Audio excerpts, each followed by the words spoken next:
A, take 4. Action.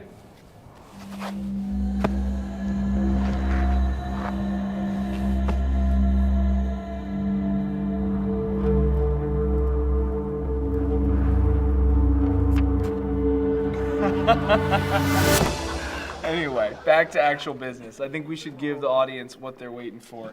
Can you tell us a little bit more about this? Emergency. Access denied.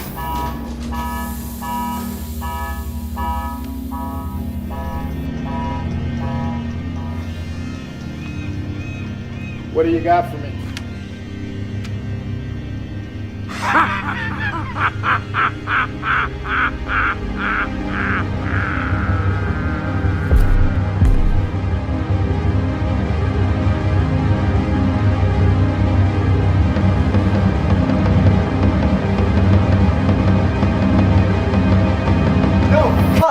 Cut, all right? It's all wrong, all right? This is the most important shot in the entire Why is he being so film, picky? and you just can't get it right. You don't know? Like 17. This is for the Envision Film Festival. Back to 1. Quiet on set. Camera set. Roll sound. Sound speed. Speed cameras. Camera 1, speeding. Are you ready? Ready? In 3, 2, 1, action.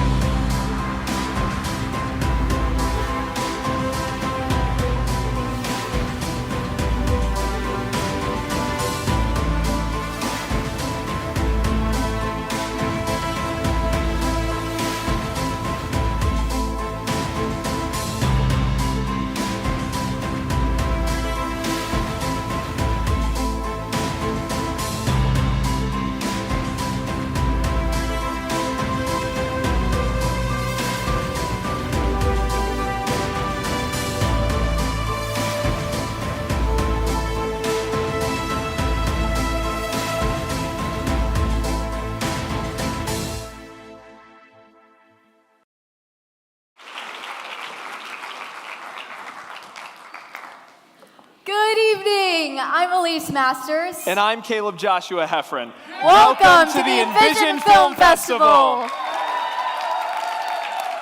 We have a wonderful night ahead of us. We'll screen films, we'll hear from guests, we'll give out awards. But before all of that, we're going to hit you up with some facts you may not know about the festival. For instance, did you know that this is the 17th time the festival has been hosted by the Film and Media Arts program?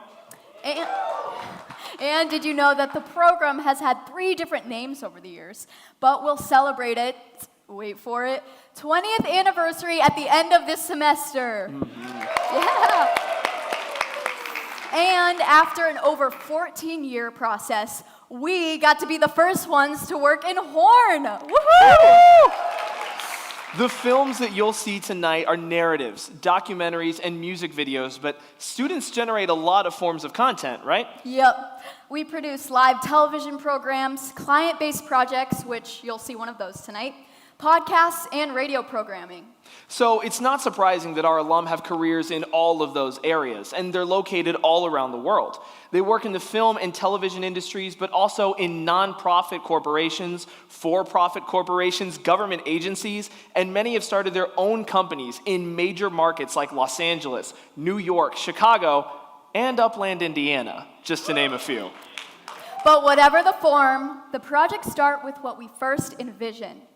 In a drama or comedy, we start with an idea that becomes a script. In a documentary, we start with a real-life story. And with the music video, we interpret a song. That sounds like a lot of envisioning. But there's more. Our program's faculty and staff envision where our students will go after they graduate. And for some of us here tonight, graduation is only a few weeks away. And some of you will be getting married soon after?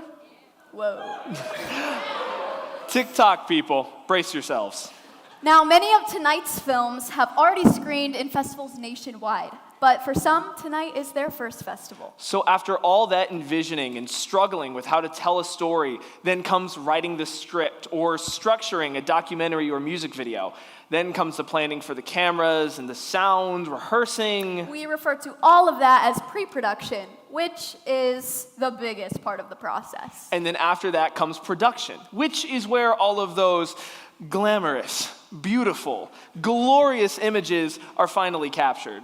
All of which account for about 5% of the whole process for a narrative film, but could take far longer for a documentary. And then comes the editing, but the film still isn't done after editing, right? Nope.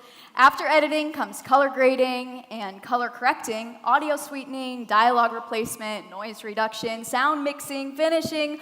All of that is referred to as post-production, which is the other biggest part of the process. So basically, making any kind of project in a single semester where you have what John likes to call those other classes is basically impossible, right?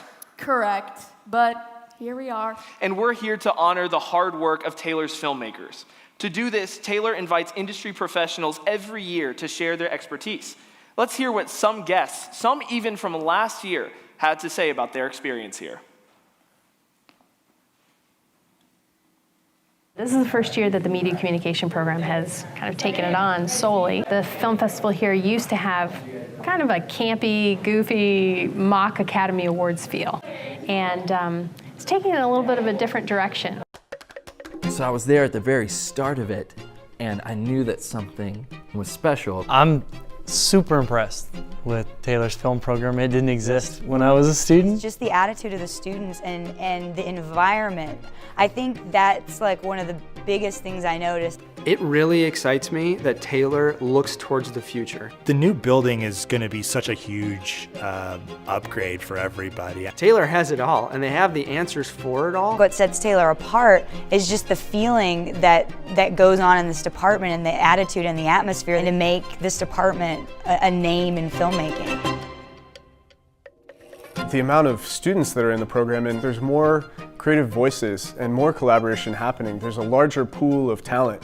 I see desire for initiative, students wanting to be proactive, students thinking outside the box, asking the right questions. That really seems to be benefiting the student projects. I think it'll be exciting just to see how it ushers in a new chapter for the film program. What I hope comes out of the Taylor Film Program is really great storytellers. And I think it is incredibly important that people support it and help it grow.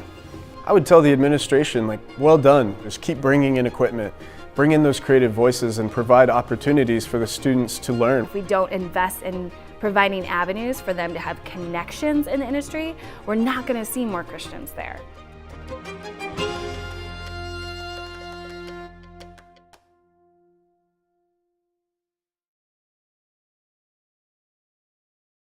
Very fortunate to learn from guests every year, and this year was no exception. Let's introduce this year's guests. Jennifer Hare is a line producer and DGA production manager whose work in domestic and international productions include feature films, episodic television, documentaries, game shows, and short format productions, with project budgets ranging from a few $100,000 to hundreds of millions of dollars. And Beth Leggett, an executive producer with ImageBase, a Chicago-based video and event production company.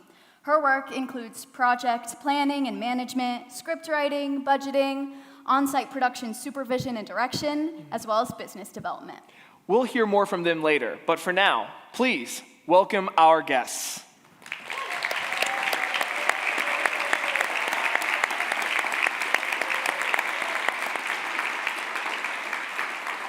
We'd also like to express our thanks to our sponsors, whose generosity makes this festival possible. We're thrilled to say that this year we have received incredible support from Friends of the Festival. We are deeply grateful to our festival's premier sponsor, Summit Financial Group. Tom Gearhart, a TU alum from 1977, and Summit have been the premier sponsor of the festival for several years. Joining Mr. Gearhart this year is new sponsor Rob Hayworth, a TU alum from 1999, also with Summit. We learned more about our sponsors. Summit is a firm of Northwestern Mutual, and Mr. Gearhart and Mr. Hayworth are leaders in the areas of wealth management, comprehensive planning, and insurance services that are tailored to their clients' unique needs. And we were thrilled to learn that they're proud to have our festival and Taylor University as part of their team. The honor, however, is ours. We are also grateful to Grant County Convention and Visitors Bureau for their generous support, along with Design Collaborative, Central Indiana Ethanol, Taylor's School of Arts and Humanities, and our incredible dean, Dr. Nancy Dayton. Mr. and Mrs. Ron and Judy Sutherland. In addition to their sponsorship, we remain extremely grateful for Ron's work in management during the construction of the Horn Building. Atlas Foundry. Side note, we've learned Atlas was established in 1893, just 3 years after Thomas Edison invented the kinetograph, which was widely recognized as one of the first ever motion picture cameras. Although Louis Le Prince of France built a camera and shot a silent movie before Edison did. But what happened before he could patent it and bring it to America? He literally vanished without a trace. His wife believed that it was foul play, and years later, fringe conspiracy theorists believed that Edison was the one who was behind it. This has been a film history conspiracy theory moment. You're welcome. Now back to the sponsors. Thank you to the Main Street Mile Initiative, Alpha, our program's technology partner for the Horn Building. the Abbey Coffee Company, Windrider, our friends and partners at the Sundance Film Festival. Hoodocs, Indiana's first and only documentary streaming service. Slingshot. Best One Tire and Service, Upland. And Taylor's own amazing Office of Admissions. We are thrilled to have such great sponsors, and some of them are here tonight and watching online. Please help us welcome them, or thank them. We'd also like to thank our festival judges.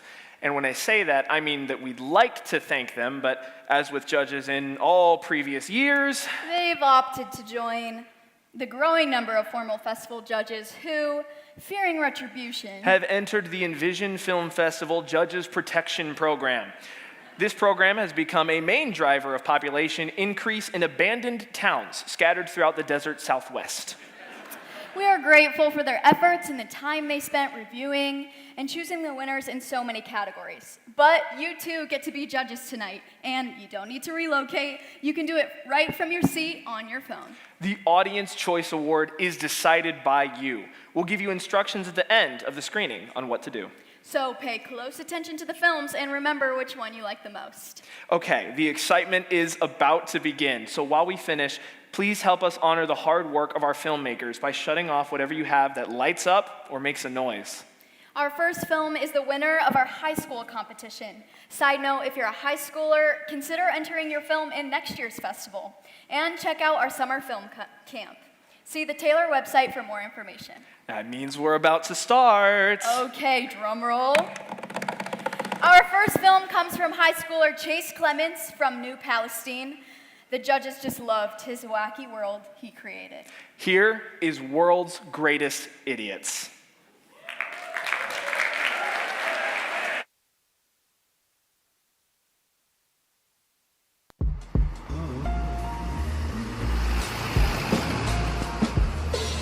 So, what do you guys want to do today? I don't know, dude.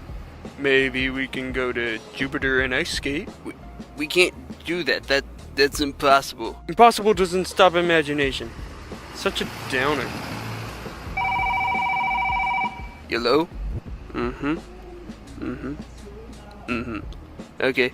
Hey guys, my buddy Ryan wants me to watch over his pet penguin this afternoon. You guys want to help? Yeah, I'm down. Okay, cool. Yes, we're on our way.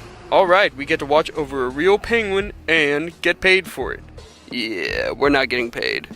My buddy spent all his money on the penguin. Pfft, baloney.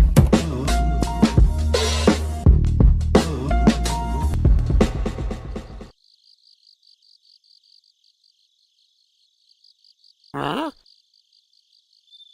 Hey Ryan. Hey. I'm going to be at a very social event with some very social people. For the next few hours, I want you guys to watch over Penguin here.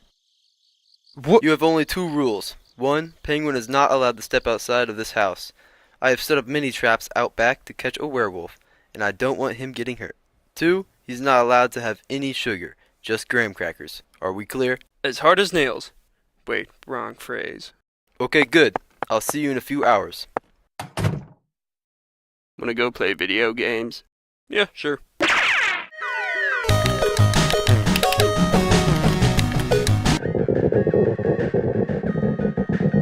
Oh, look, he's hungry. That's okay. I'll feed him.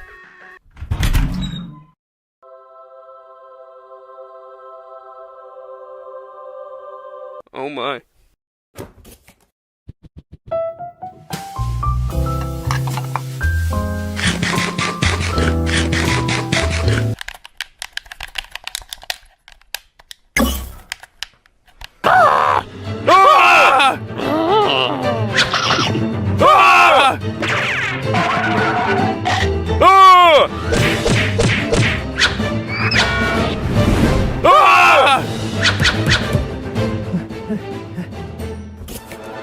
You gave him the crackers with 100% sugar!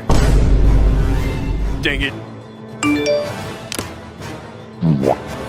He's on his way back. This is all your fault. My fault? I can't help it if all the boxes look the same. What are you talking about? It said right here that it's 100% sugar. Oh, okay, Mr. Treat Everyone Poor. Listen. I know we have our differences. We all make mistakes.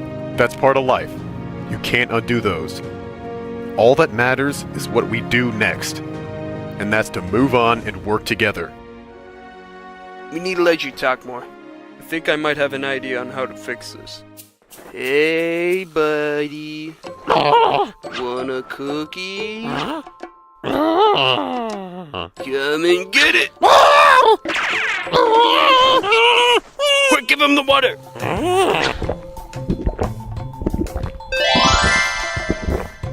Whew.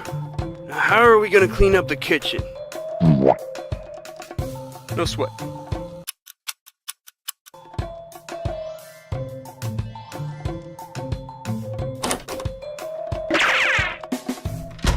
Hey, Ryan. How was the social event? It started off great, but then I started feeling less social and wanted to go home. Did everything go well? It was good. Nice. Thank you very much. Anytime, pal. Have you guys used my net?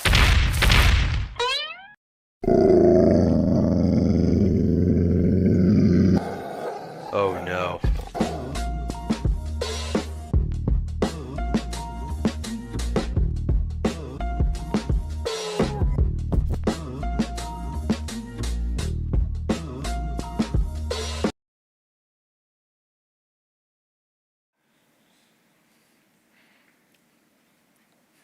Okay, our first college film is a documentary that follows a Portuguese pastor as he ministers to the surfing community. From filmmakers Naomi Yoder, J.P. Sasantio, Chloe Gard, and Thane Siswarda, here is Surf Church.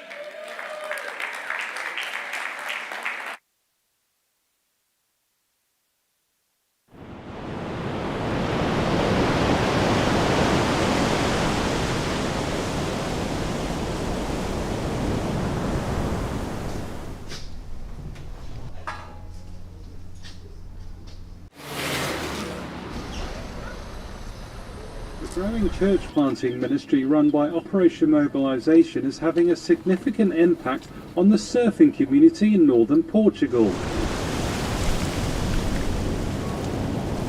Surf Church Porto began in the home of Troy and Michelle Pitney in 2015. And as we walked by the beach, we saw that nice building just in front of the beach. Perfect place. Like, it's a dream place for a church called Surf Church. People would come with their feet completely full of sand. We were all surfers. We all love to surf. One of the things we started feeling in 2019 already was the church was changing. Members of the core group left. Troy left in 2020, and I'm the only one that's been here since the beginning. And I hope one day we can come back to that.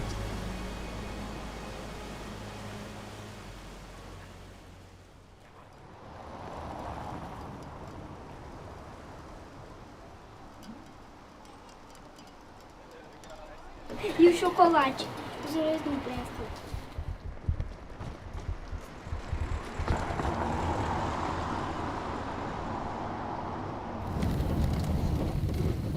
Filho. Você já devia ter colocado. Laila, você já colocou o seu? Já. Tá em João 14, 27. Eu deixo a paz a vocês. A minha paz dou a vocês. Então, assim como Deus promete e prometeu para Abraão e Sara que ia dar um filho, promete pra gente que vai nos proteger, a gente tem que ter coragem. Ele também promete aqui pra nós que ele vai nos dar a paz. Levi, cuidado do carro.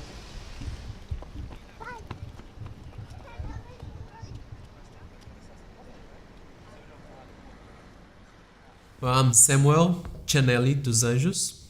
I'm missionary and pastor of a surf church. I was born in Brazil. When I got into high school, I told to my pastor in my church I want to go to seminar.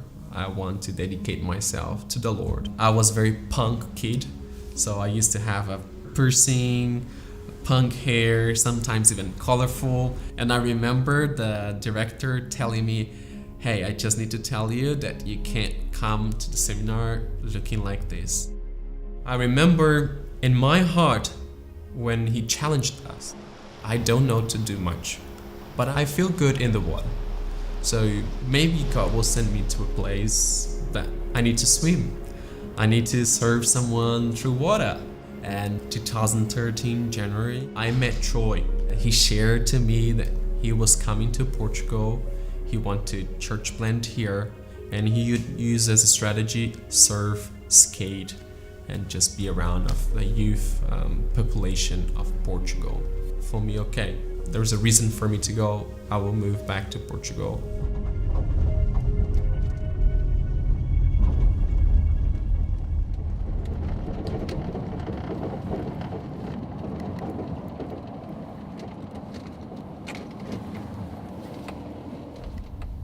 So many stories,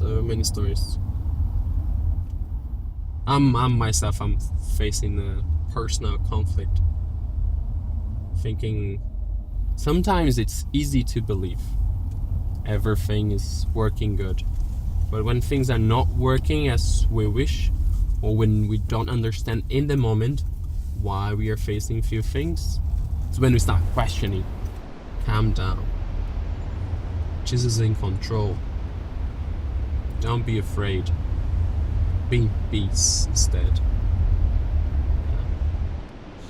We try to share this passion that we have for the ocean, for the beach.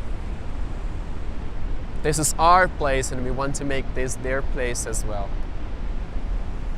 Surf Church layout still today, it's like a living room. Because for us, we are in a living room. We are a family. But from these, we created this value. We do what we love for the one we love. We were surfers, we love surfing. And we use our passion to share Jesus to other people. It was easier. We connect with surfers. We were there. We fought as they fought. We knew what they knew. This opened us a big door, being able to create a church around surf culture.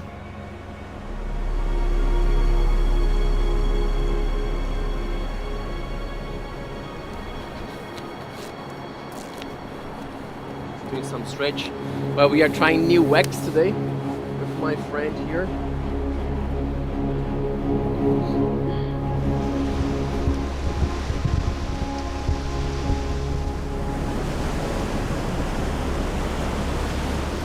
I doubt there's something more close to God's nature. You know who He is. You have the dunes, have the sand, and just water, endless water. And that's beautiful.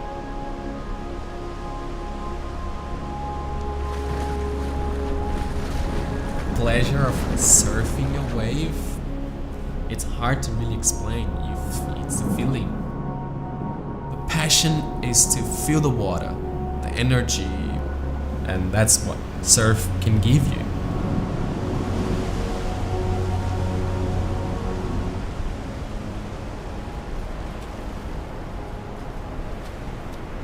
So this is the building. We used to get in the building through here. This is an emergency exit. So this was the entrance section to Surf Church.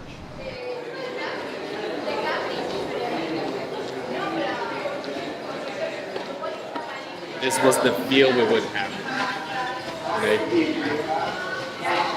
Preaching and waves. That was really nice. Every Sunday.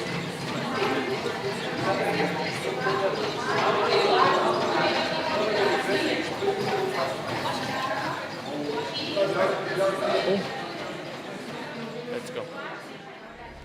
Reality is, as members of the core group left, Troy left in 2020, and we thought, okay, what's next? Where should we be next? Do we really need to be in front of the beach? Moving to here really opened our mind to our identity. Everyone's passion is welcome in Surf Church, and that's what we want to feed, but it's not the same vibe anymore. But it's okay, as I said, it's a season.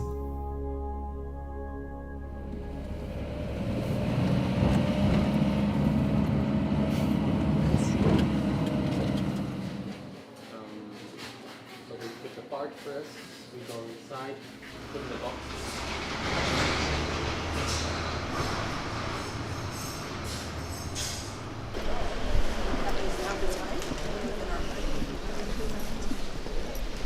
Tá? Muito bem. Deus abençoe. Tá? Se no final sobra mais, que nós temos bastante.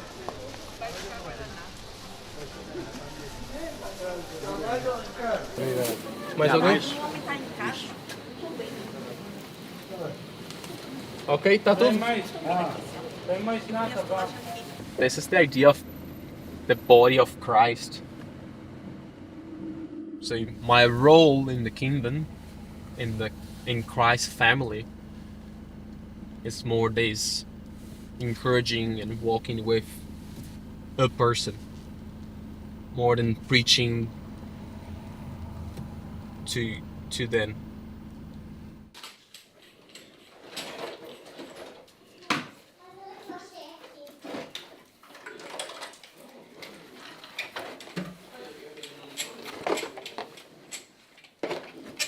Fica com o dardo, porque esse aqui já tem. Essa aí tava meio quebrada, não tava? Aqui?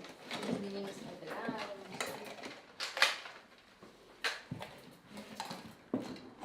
Ah, encontrei mais um. Eu completei 3. Meu Deus. Eu sou o irmão mais velho e o Levi é o Pikachu? É? Uhum. Ok. So this is the order. Tá? Por favor, vão até o trono da minha filha, que lá está ela presa. Um ladrão prendeu ela com as coisas em cima dela e Muito ela bem. não sabe o que tirar. Eu fico aqui, de guarda. Vai, rainha. Liberta ela. Vitória. Muito bem, rainha. Bom trabalho, mãe. Yeah, so church is more family now than surfers as we used to be in the beginning.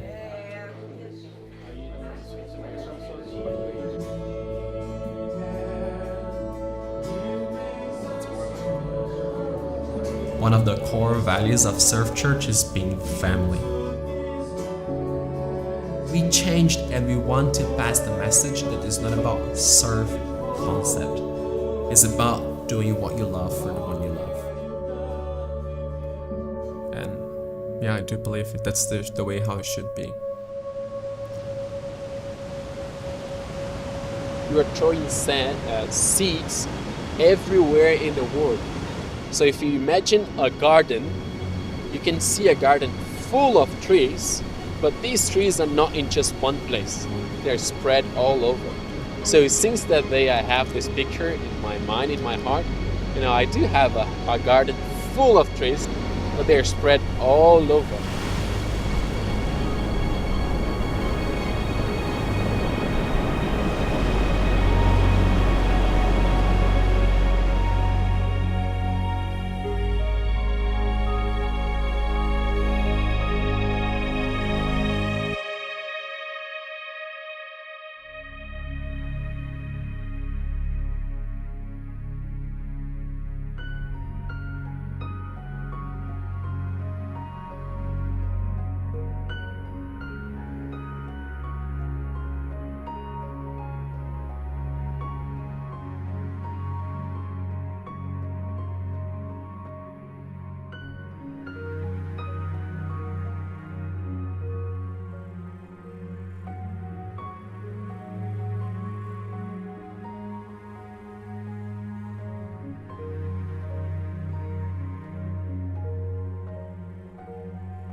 Next, we have a lineup of 3 micro-short films that will screen back to back.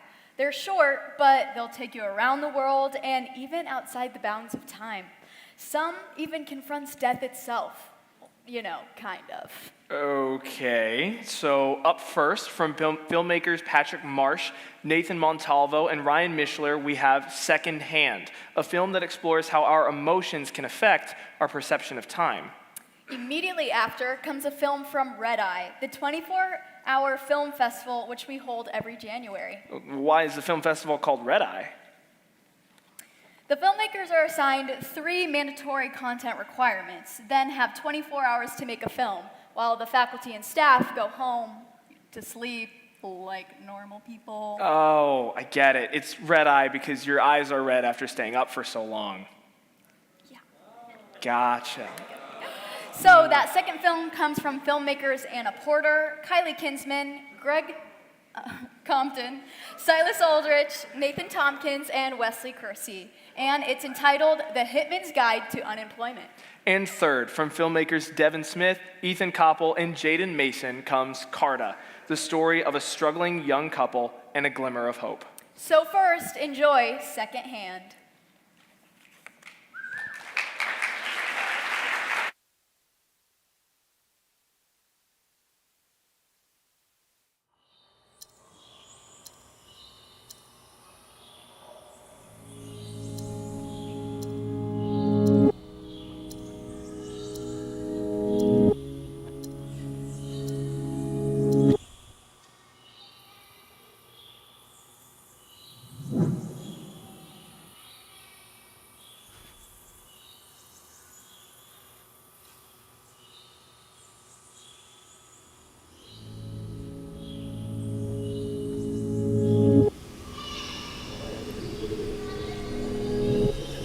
Nicht nur 60.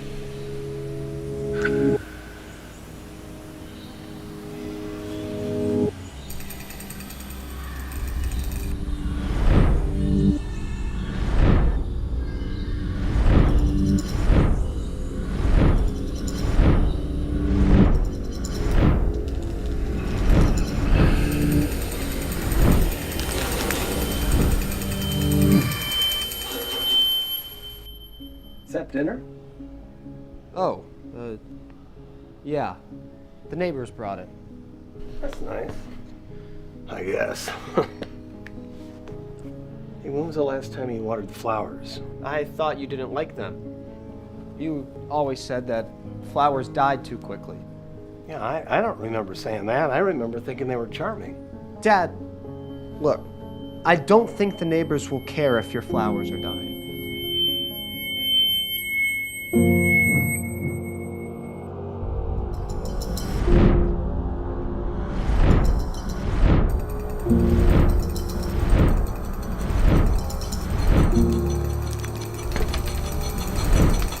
You want to grab a vase for me? It's like people, when they find out, it's like they want to be your best friend. Depressing. Well, I think she was just trying to be nice, but I haven't talked to Heather in years. It's kind of strange how she's doing so much now. Yeah, well, I haven't seen her since she was in her 20s. I mean, it's just another reminder how quickly everything changes. Is that your watch? Oh yeah. I mean, you're welcome to use it. I mean, I'm not gonna need it. Just another reminder.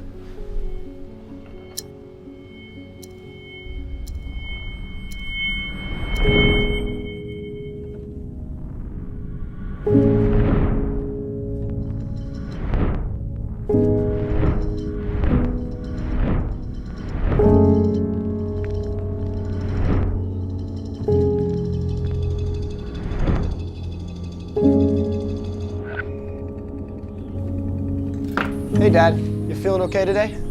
I'm good. I'm good. Better than yesterday.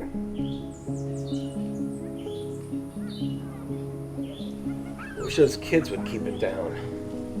Oh, really? I always liked hearing them. They're making memories, right? I remember you making memories too.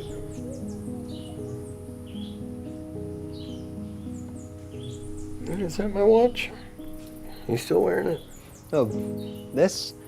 Yeah, reminds me of you.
Dude, there's no shot, bro. Bro, I'm dead serious. So work's been good then? Yeah, you know, it's been work.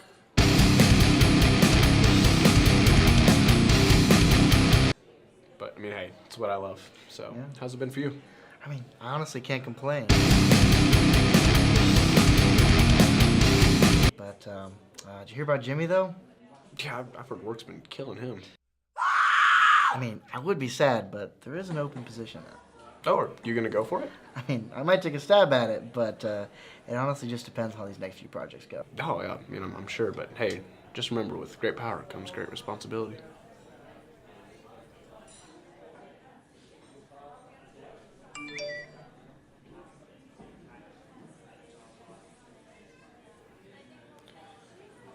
The work never ends.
So work's been good?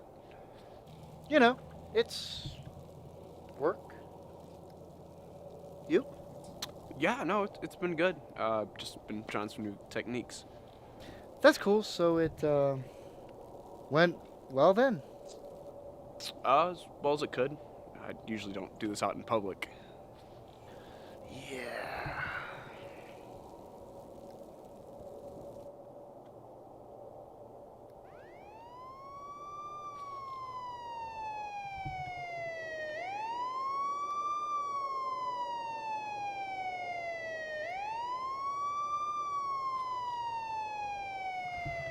you've got my back, right? Yeah, of course. Look, there's something I gotta be honest with you about. I've always kind of wanted to just be on the same level as you, kind of just.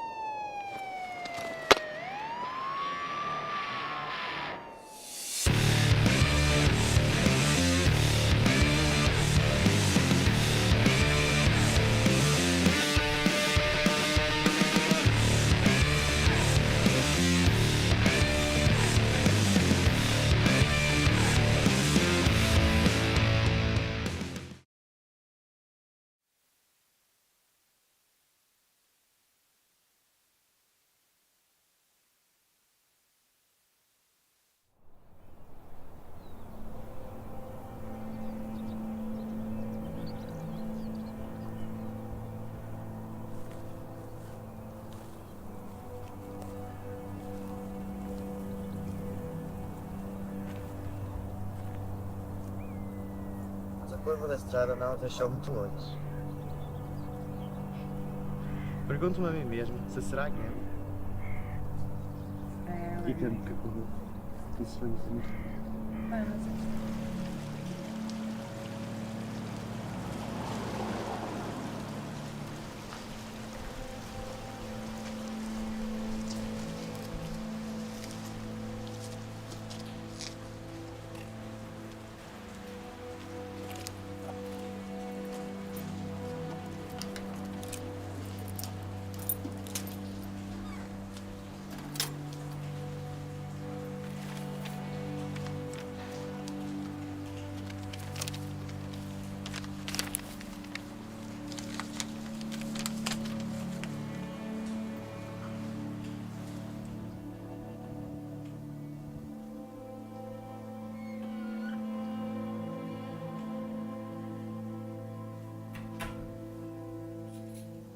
Tu contaste-lhe? Ou tem de ser eu?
I gotta go to class, man.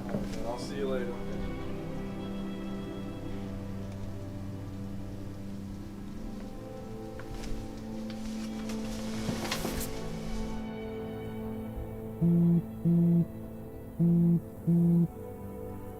Paula?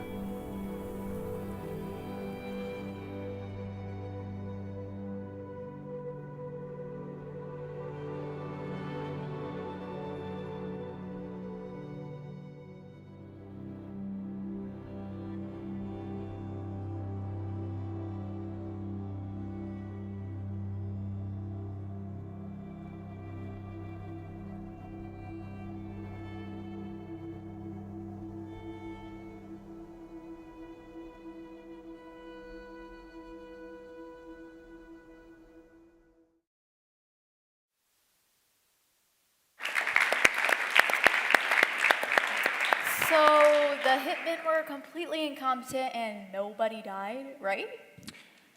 Right. Our next film is not a narrative, not a music video or documentary. It's a client-based project that is featured out of competition. That means we're featuring it partly to show one example of the variety of projects our students create, but mostly just because we like it. It highlights the history and current revitalization effort of a very special city, our very own town of Upland. From filmmakers Elise Masters, hey, Joel Rogers and Adeline Hauser, here is Main Street Milestones.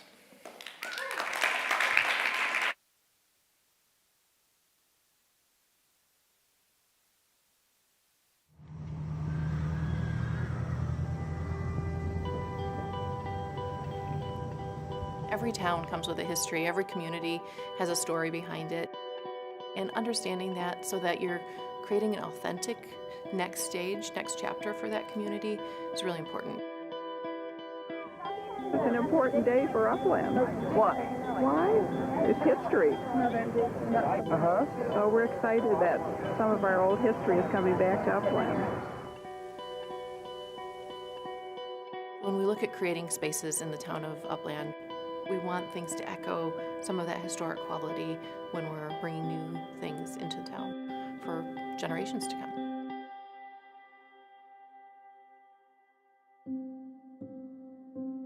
In talking about Upland history, I think we can put it very succinctly. We have gone from steam to STEM. We started with steam engines that brought commerce to Upland. Then we went through a gas boom. It was just natural gas in the ground. It was like finding oil. They didn't have any ways to store it, so they burned it all. They thought it would never run out. Grandpa said if he drove from here to Matthews, it was just like daylight all the whole time because of the flares. Upland increased exponentially in population. That caused a lot of factories to be built, hotels, accommodations, restaurants. Once the gas dried up and people left, then we were back down to a small population. Main Street growing up was a hustling, bustling little village. There were 3 grocery stores that were on Main Street. There was a department store, there was a bakery, there was a print shop. Well, we had a lumber yard too. Two car dealerships, Ford and Chevrolet. Yep. Drugstore, dime store. Hardware. General merchandise, whatever that she sold in there. Yeah, anything you wanted, she had it. There was a bank, a restaurant, all in one little block and a half. From when I was young up until a couple years ago, there wasn't a whole lot of change in Upland. It was a very quaint, great place to grow up. I moved to Indy. That's where we had our kids down there, and we were very happy to be able to bring them back to the quiet, peaceful town.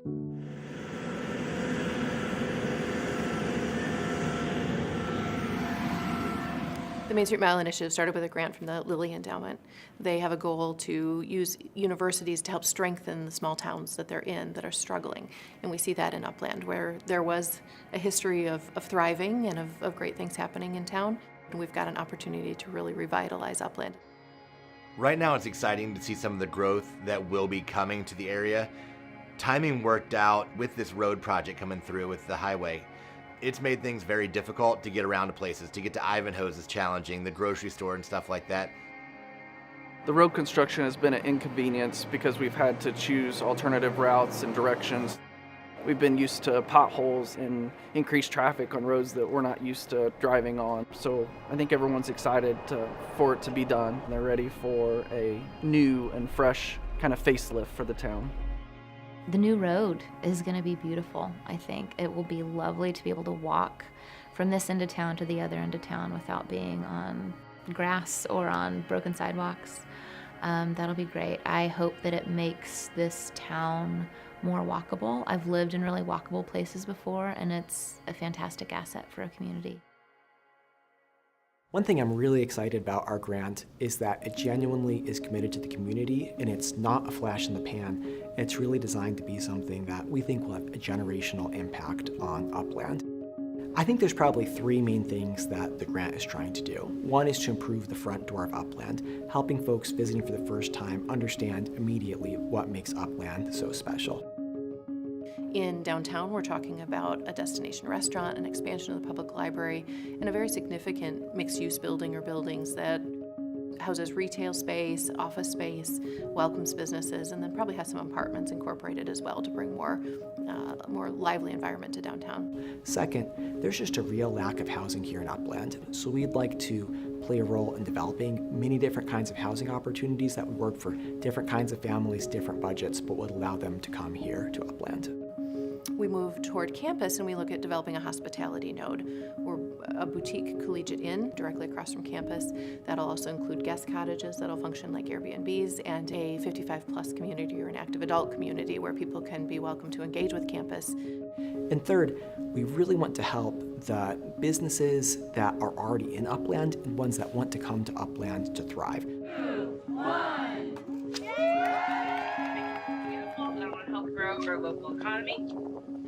And for you, when I literally bought every item, I thought of people who live in Grant County. Yeah. Thank you guys very, very much. We're excited to welcome you. Love you. One of our goals at Nearspace and the projects that we're doing downtown is really honor our past, but also look to the future. And so Nearspace has partnered with a lot of local leaders and previous building owners to see how can we revitalize these buildings. One that we're in right now that we're redeveloping and want to reopen to the public next year. It'll be used for a makerspace where students can learn how to make advanced technologies in buildings that are over 100 years old. Any of us could imagine, for us personally, what would our perfect plan have been, but I don't think there's going to be any plan that's perfect for every single person. So we really tried to think about what would genuinely bless, honor, and please the largest number of people, and I'm sure there's things we didn't get exactly right in our work, but I think it's really good, and I'm really excited to see how the Lord will honor the contributions of many, many Upland residents over many years who dreamed of these ideas a long time ago, and that finally, I think, could come to fruition through the generosity of the endowment.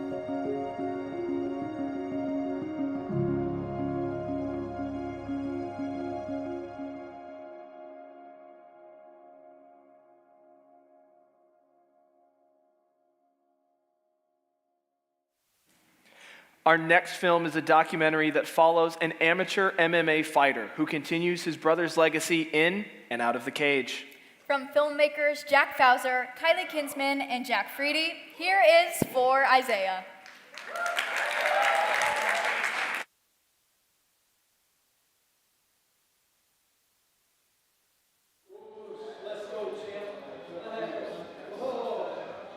For a lot of fighters, man, you're backstage and you're getting ready for them to call your name. You'll feel those jitters, man, and you almost want to tell yourself, I don't want to do this. Why am I here? But for me, I always have this reminder. I've got Isaiah's name tatted on me. I always remind myself, like, I want to be here. He can't do this. I'm living this dream for him.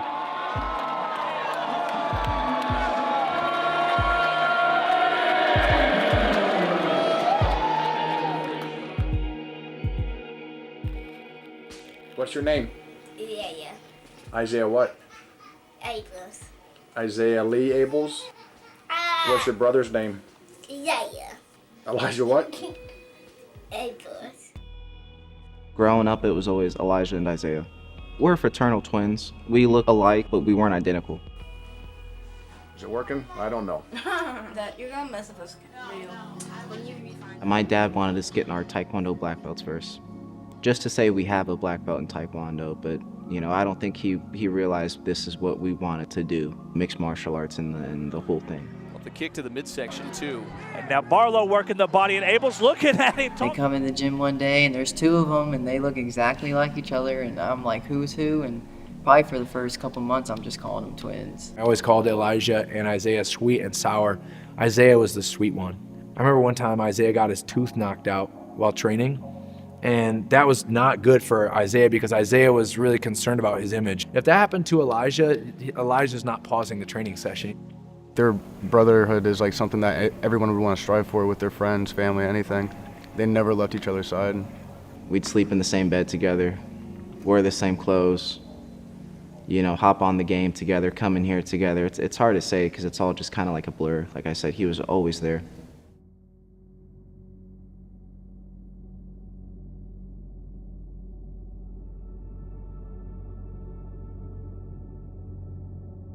So I was actually the one who got him the fight. Throughout the weight cut, throughout like the morning of the fight, he was very stoic. Never said anything about feeling off or feeling ill. He had a good first round. The fight probably lasted all but 5 minutes. He was putting a lot of good stuff together. I was very proud of him.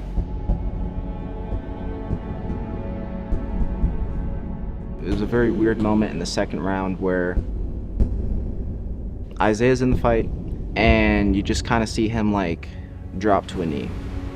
He gets back up to his feet and I feel like from that moment on his body was slowly shutting down. The guy pins up Isaiah, he pins him on the cage. He takes him down. He was still trying to defend himself. He was taking some punches. And then after a moment, the ref stopped the fight, pulled the other fighter off of Isaiah, and then Isaiah just laid there flat. Me and Elijah were circling around the cage, and I'm just like, all right, man, like, let's just give him a second. You know, he's just taking his loss, bro. Doctors go in there, paramedics go in there, they're working on him. They're like, oh, we've got a pulse. So they put him on a stretcher. They take him out to the ambulance. Go to the hospital afterwards. I was in such a nervous wreck. I was breaking down outside. He had an anoxic brain injury, so that's where your heart stops, your brain gets no oxygen, and that causes brain damage. My dad made the decision, hey, bring him home. They got him a hospital bed, a bunch of supplies, diapers, pads, all sorts of different things. But no, he can't talk, he can't walk, he can't live life. It sucks. I might sound a little harsh, but it's just a reality. Best thing to do is just let him go to God, but my dad, he can't let go. Like, he hasn't accepted that yet. We all have, it's just a matter, it's when he's ready.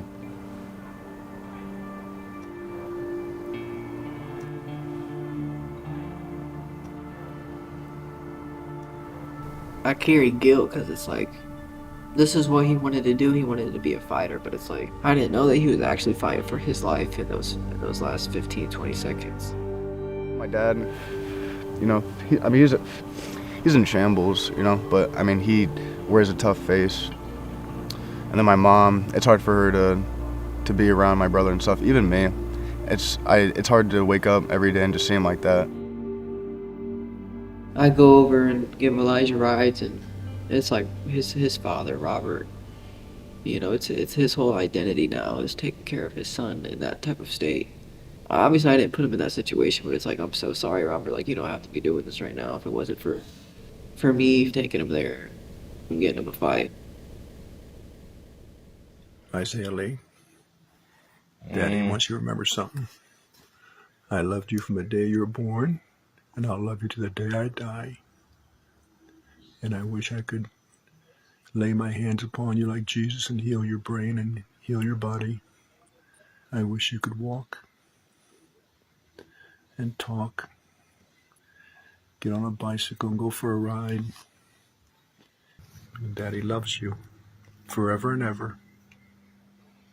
Don't ever forget that. I love you very much.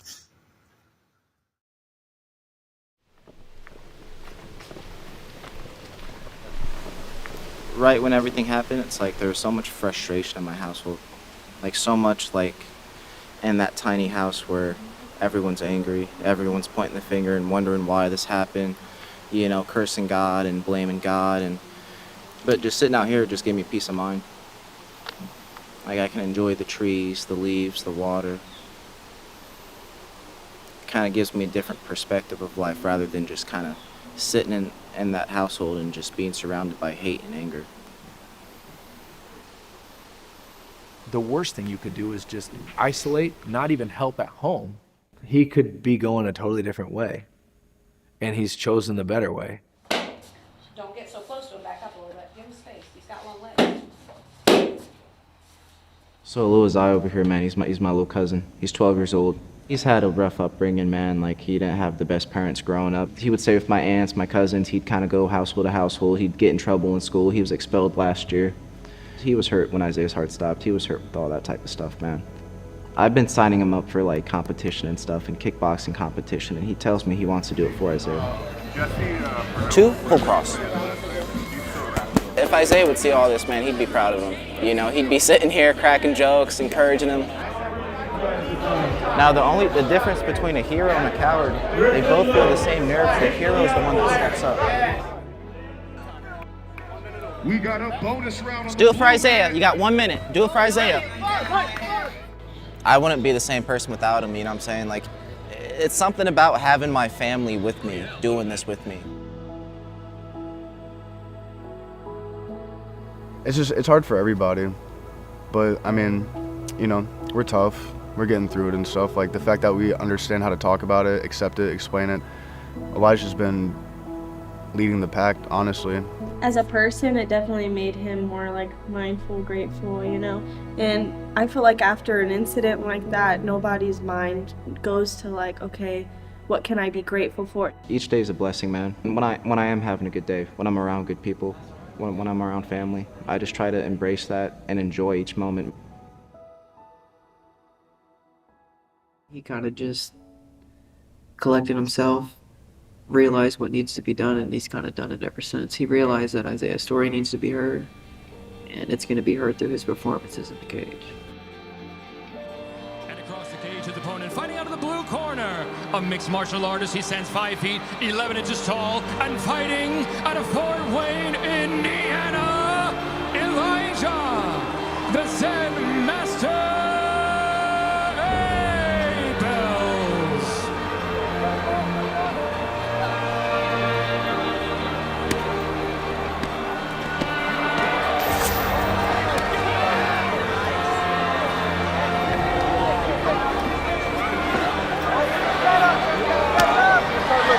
Heard I was surprised that it worked. I thought it was a very reasonable time to stop it. Elijah Abels! Fighting for his brother! Faith over fear!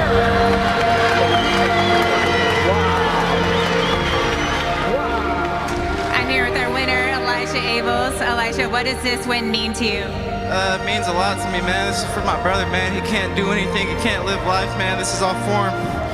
You know, I don't care about stress or nothing, bro. Like, it's all said and done, and I did this for him.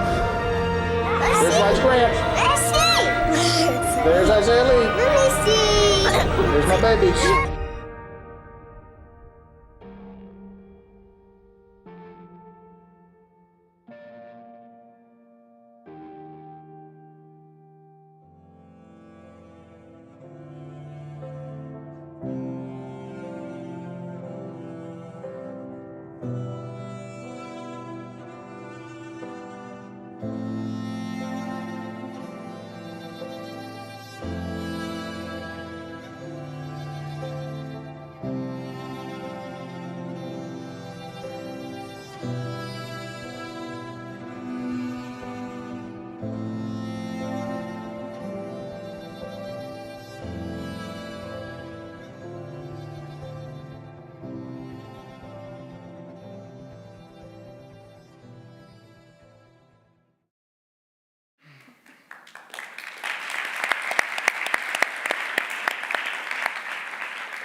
Next up, we have 2 music videos that we'll be playing back to back. The first is The Pact from filmmakers Patrick Marsh, Joel Rogers, Wesley Kersey, Isaac Moss, and Nathan Tompkins. And the second is entitled Viral from filmmakers Carolyn Pascal, Jameson Chesser, Elise Masters, and Chloe Gard. Here are The Pact and Viral.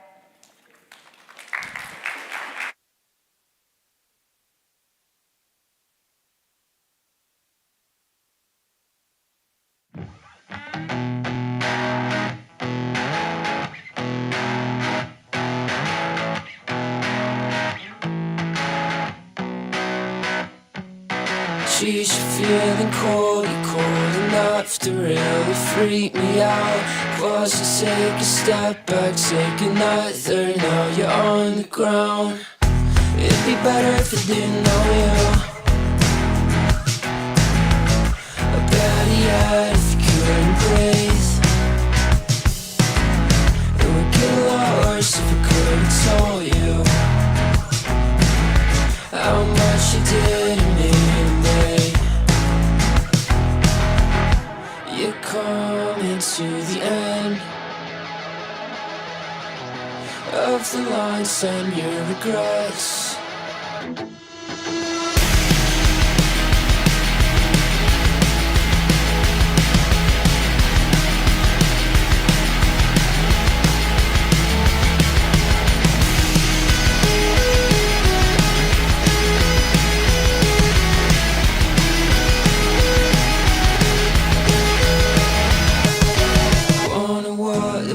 To take you with, show you my favorite spot where you think you'll end up, girl. I bet it's gonna be real hard. Oh, don't you wanna go? Get real high and stand up on your tippy toes. Dying's pretty in right now, you know. Take it off, don't get blood on your clothes. You can't back out, no. It's not worth the calm down.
So good for the camera, you wear the biggest smile. But through our steady conversation, we both know you're not alright. You try to fake it till you make it, control what people see. But you and me both know that isn't what you need. The whole world is never enough, it's got you drowning in fake love. Now your head's spinning in a spiral, so you spend your nights trying to go viral. You want real love and affection, yeah. You wanna be more than a mention, yeah. You're looking for something real, and I'm right in front of you. But you don't even look my way, 'cause you just wanna go viral. You check the selfie you just posted, refresh to count the likes. You read the comments just hoping that someone says you're looking fine.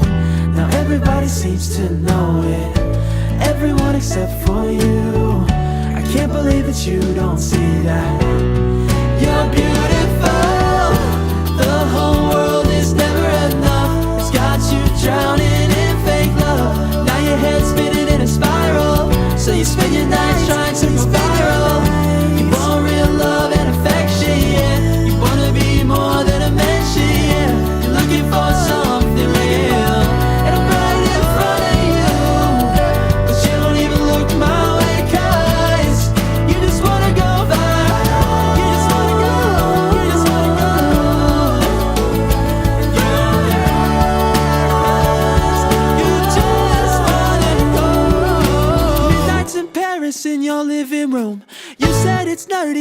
think it's cute.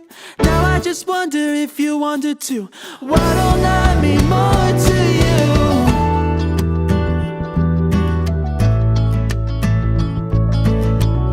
You're looking for something real.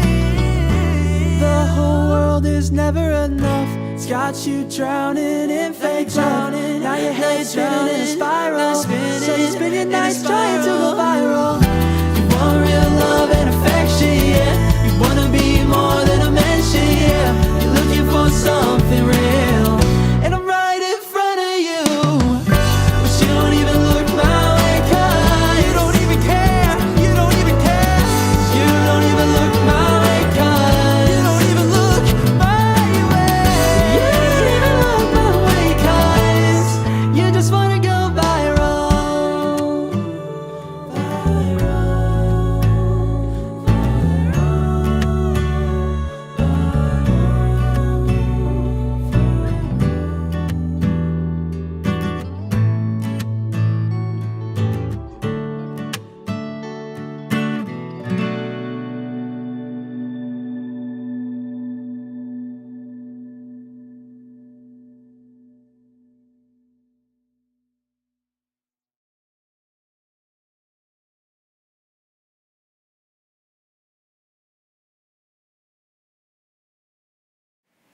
In our next film, a man returns to his childhood roots as a wilderness camp leader. The wilderness, however, can be full of surprises, and finding the correct path can be a challenge. But living through the unknown can teach us a lot about ourselves. So this is kind of a metaphor for post-college life? Sure, if you don't have a plan. Anyway, from filmmaker alums Aidan Merck, Emily Crozier, Ethan Koppel, and Cullen Carrera, here is Wilderness Trip.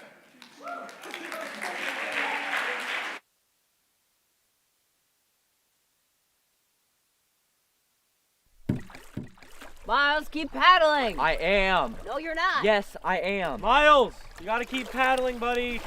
Paddling. Sounds like he's paddling, homie. Can we stop yelling? What? Coops, I stop yelling. Guys, we gotta keep going or we're not gonna make it to the You campsite. get there, at this Miles, pace. and start paddling.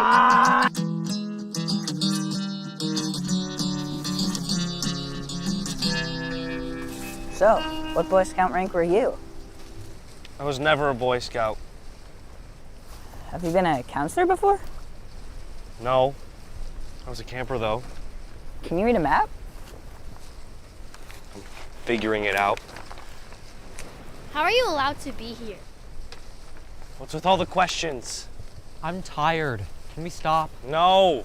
We don't have time for breaks. We have to get to the campsite before it gets too dark. My legs are gonna fall off. Bro, what the hell? Language. Sorry, I tripped. Are you sure we're going the right way? Yes. Could you stop asking me that? Can I just check the map? No. My unit leader said I'm not allowed to let you guys navigate. I have to teach you how to be present and trust or something. I'm having trouble staying present right now because I don't trust we're going the right way. Why do you think that? You don't have the map? Look! Why'd we stop? Bro? Give me a second. I'll find it. Isaac, can I have the map? I was on this trail last summer with my troop. No, Elias, I can do this. I'm taking a break.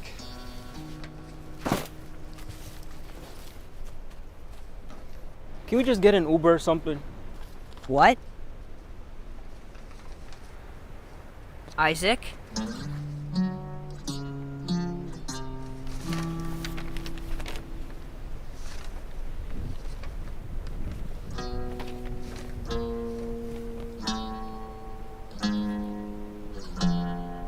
Oh, jeez.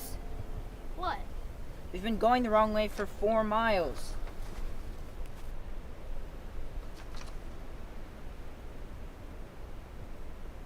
Man, what the hell?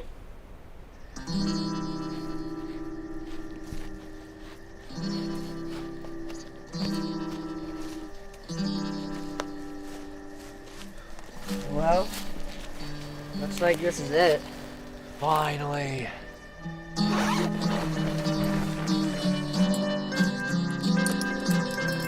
It's all I get. What? Miles!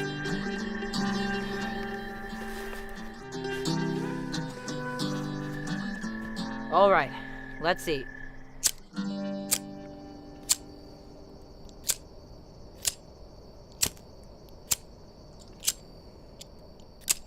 Do you need some help? No. Let me guess. We're not allowed to use the lighter either. Don't make the rules, man.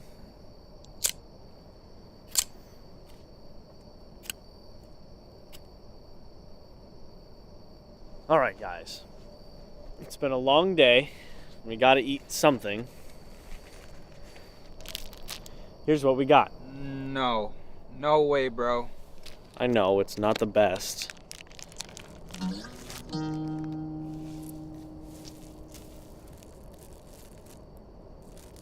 No way, y'all are just gonna eat that?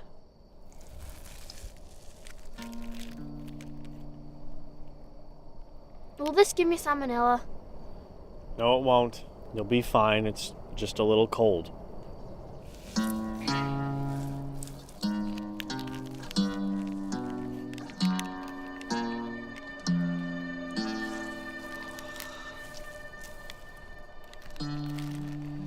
Disgusting.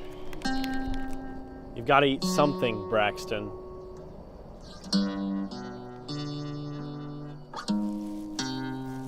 All right, let's get some rest.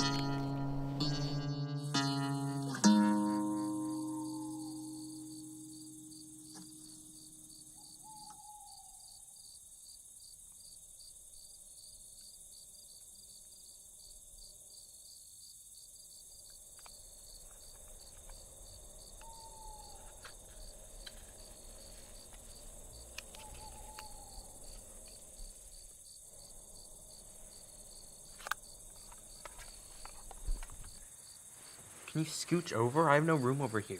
I can try. Bro, my shoes. You wear them to bed? I can't trust no one out here. What was that? It's okay, bro. It was probably just Isaac cleaning up. Cleaning what up? Our dinner was cold hot dogs. Bro, I swear, worst meal of my life. Man, I miss my family, chef. You have a chef? Yes, dude. Tony be cooking it up. I can't believe Isaac couldn't even start a fire. I know, I've made a fire 1,000 times in Scouts. Isaac said we shouldn't touch the lighter, so we should probably just listen to him. Bro, he couldn't even read the map. I'm just tired of hiking. It was so much nicer when we were canoeing. Miles, I canoed the entire way. You didn't do anything. Yes, I was. Stop lying, homie. I didn't like canoeing. I felt like I was gonna throw up. Gross. Can we just agree to go faster tomorrow? We have 8 more miles to get to our next campsite. I can try. My legs just get so tired. Bro, just imagine a bear chasing after you or something. There's bears out there? Bro, I'm kidding.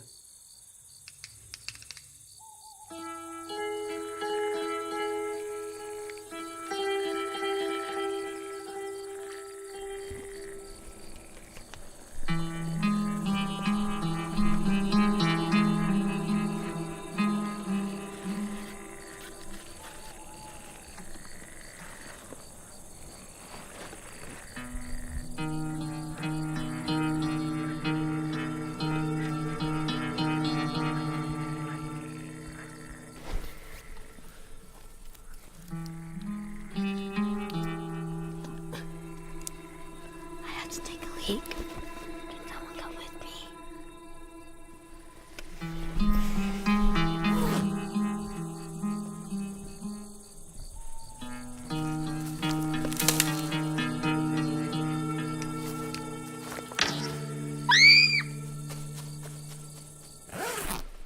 Guys! What? I think I just saw a bear. It's nothing, Coop. Just go back to bed.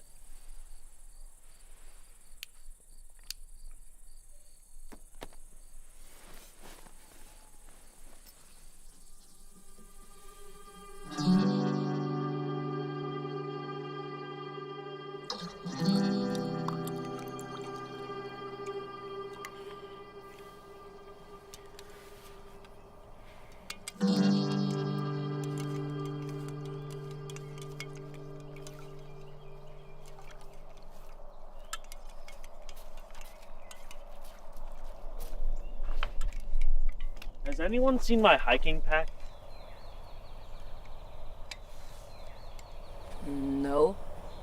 It's so weird. I thought I left it right here.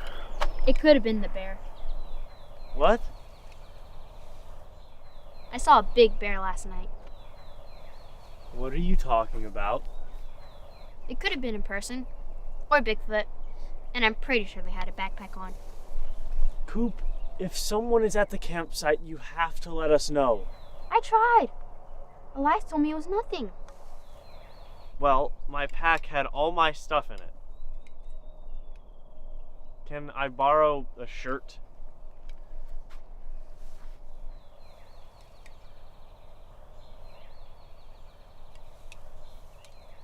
Sure.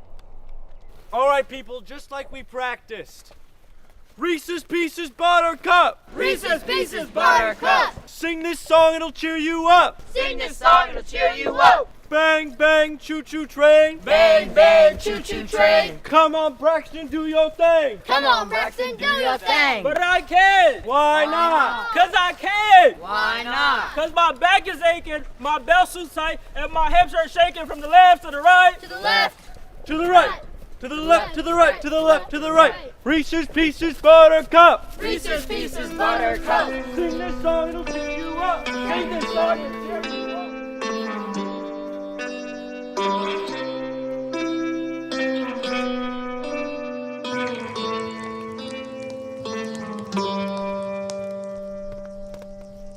Hey! Elias, I told you you're not allowed to touch the lighter. It wasn't me. It was Miles. Turns out, I like making fires. Now you just need to learn how to paddle a canoe. Okay. Well, I guess let's all get some firewood. Get some logs, twigs. Come on, let's bring it all.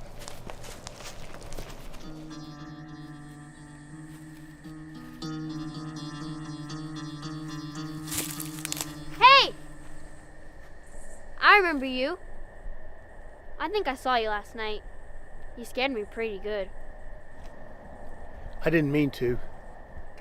Well, you did. Everybody gets a little scared sometimes. I guess. But you're a big guy. What do you have to be afraid of? Bugs. What are you doing here? I was just returning this. That was just like our backpack. Yeah. I'm sorry. I was just looking for food. Well, we got food if you need some. I don't want to be a bother. I don't know. You're not bothering me. Yeah, well, I don't know if your friends would want a big scary guy like me around. Well, you scared me last night. But you don't seem too scared up close. You want to come have a s'more? Yeah, I think I'd like that.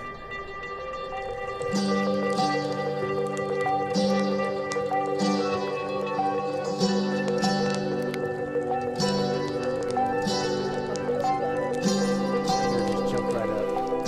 Yeah, I stood up as tall as me. I had to react. It was a fist fight. It was gonna Like a girlfriend. Oh, you know, yeah. Thank you. Appreciate it. Hey, don't eat them cold. They suck that way.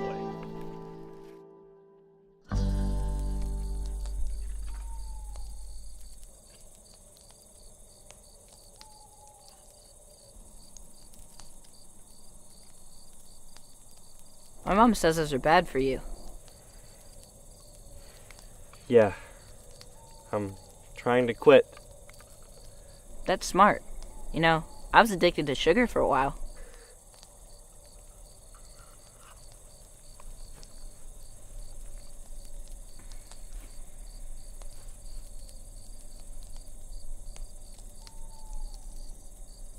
So why'd you want to be a counselor? I don't know. I guess I thought it would be as much fun as it was when I was a camper. It's not? Well, it's not fun. Just different. How is it different? You gotta know how to do stuff, I guess. Well, I know how to do stuff. Yeah, but it's expected of me to know how to do stuff. And since I don't know how to do it, I'm failing you guys. I feel like you know how to do some stuff. Yeah, Yeah, I mean, you make a pretty good s'more. you're right about that. You know how to cheer us up, and you taught us that fun camp song. That's true. I think you know a lot more than you give yourself credit for. Thanks, man. I think you'd make a pretty good camp counselor someday. I know. My mom says that a lot.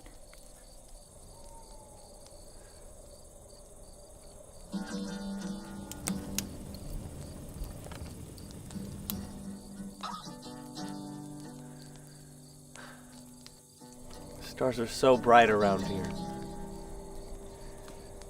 Yep.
We continue our journey into the wild with our next film, this time a documentary that, get this, follows a wolf trainer. Is that even a thing? I know, right? This film follows a wolf trainer who pushes the boundaries of animal medical care through listening and building trust. With actual wolves. Are you kidding me? From filmmakers Bryn Morella, Madeline Crawford, and Greg Compton, here is Calling the Wild.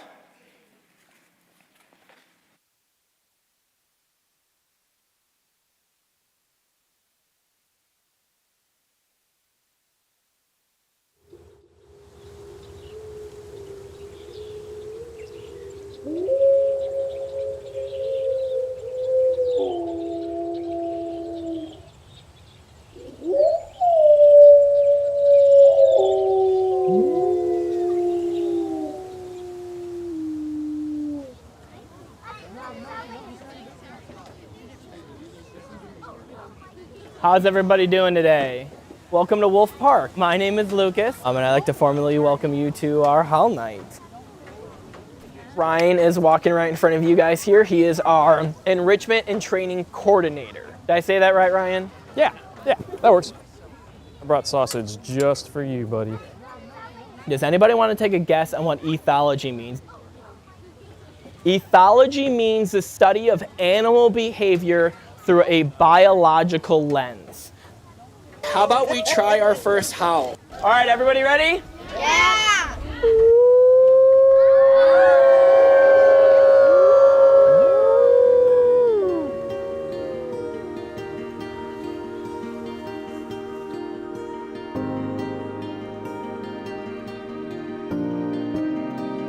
Wolf Park is a wildlife center and educational facility located in Battleground, Indiana. Wolf Park started in 1972 by Dr. Eric Klinkhammer, and he started as a research facility with 2 wolves out of Brookfield Zoo. We are dedicated to the conservation of wolves, gray wolves, and all of their subspecies here in the United States. The old mythology was that the wolf is a bad guy who goes and eats little children and so on. The big bad wolf? Big bad wolf kind of thing. Wolf deaths are on the rise. Another endangered red wolf has been killed. 33 of those deaths were human caused. And it's not what I wanted to do, but we felt harmed, so I pulled the trigger. Everybody's got kind of their own idea in their head of what a wolf is. Some folks think they're just these ravenous evil creatures that are running around trying to tear up all the wildlife. Some states just consider them vermin, essentially. So they're pretty heavily persecuted in a lot of areas. I don't know there's too many folks who actually have like a rational, science-based picture of wolves other than the biologists whose job it is to go out and study them. Dr. Jeff and Hector are trying to check and vaccinate wolf dog Jacob. If it looks like he's getting aggressive, most likely because he feels like he has no other option. So humans go in with what's called a Y pole. It's a long pole with a Y shape at the end. They get the wolf into a corner and sort of hold them down with the Y, and then somebody can come in and stick them while they're being restrained. It's certainly not something I would want to have to do. If you're gonna have an animal in human care, they need to be super comfortable in human care, as comfortable as possible. Hello, good morning. Hello, good morning. Not that we have favorite wolves, but Sparrow is definitely my favorite wolf. I remember one of the first times I met Sparrow. We had gone into Turtle Lake, into their largest enclosure, and Sparrow was just on the other side and wasn't really coming over, and I just said, "Hey, Sparrow," and she just perked up and then shot across the dam like a bolt, showed up in a flurry of wiggles, and I was like, "Oh, okay, well, you're pretty cute." Morning, folks. We're gonna use a target to ask for a mouth presentation so I can get access to her cheeks, and then I'll be able to hopefully get a cotton pad in there and swab out enough saliva to get the sample they need. So it's mostly timber sparrow day today.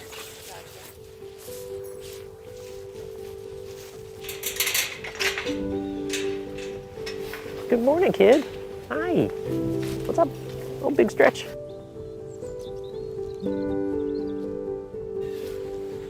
Cooperative care is when we're going to ask animals to do things to participate in their medical care with us rather than us doing things to them. I don't want to just reach for their paw or, dangle a big steak in front of them and hope they're not paying attention. That's not terribly cooperative.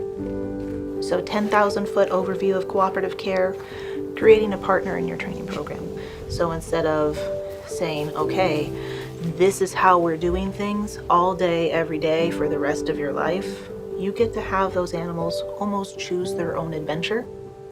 They're agreeing to do the behavior by keeping the paw on the block. We'll tell them clip, we're about to clip that nail. And if they're still good to go, we'll go ahead and clip it. We use a bridge, which will either be a tongue pop or a very enthusiastic yes, and then give them the reward, which is typically some sort of food that they like. At any time, they can take their paw off that target and be like, "That's a no for me, dog." They're pretty much in control of the whole thing. So Sparrow still needs her 4-way vaccination. She said no on her last vaccination round, which she'd never really done before. I went to go give the injection, and when I went to go put it in, she picked her head back up and was like, "Nope." And I was like, "Oh, did I fumble it?" So I just pulled the needle back. I was like, "All right, we're not going to push it." Interestingly, I was terrified of dogs when I was a kid, until I was about 7 years old, and we got our first Australian Shepherd. There was something about Maggie. She was kind of that first inkling where I was like, there's a world going in their heads that we don't have any direct access to. Ryan has always been very curious and always really loved animals and seemed to be inquisitive about how animals felt, all the way down to like scooping up a spider and releasing it outside. Maggie May, his relationship with her, I think really got him started on wanting to understand what might be going on in a dog's mind. Maggie passed away in 2009. That was very hard for Ryan. He had a relationship with her on a different level for the first time. I really had never thought of the way other animals might perceive the world until interacting with Maggie. I think that kind of set the stage for my experiences at Wolf Park later in life. Ryan has impacted Wolf Park just by being Ryan. That's what Ryan brings to the table with these animals, that relationship. And you can just see the bond there. And that's not something that you can train. I've been very close to a number of wolves over the years. Kaylani in particular, I was fairly convinced she could recognize my footfalls. We were hosting a training seminar. I wasn't scheduled to actually go in and help, but I had wandered back there for some reason. But I do remember giggling coming from the far pen from where I was.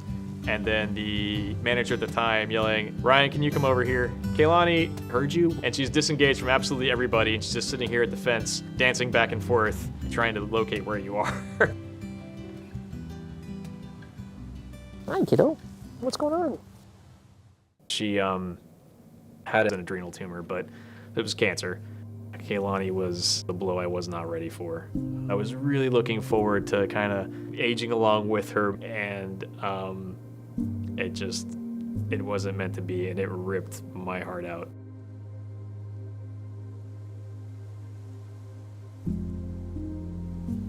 Hey, kiddo. I miss you. If it wasn't for her, I probably still wouldn't be here, and I probably wouldn't have gotten as passionate about some of the aspects of behaviors I have.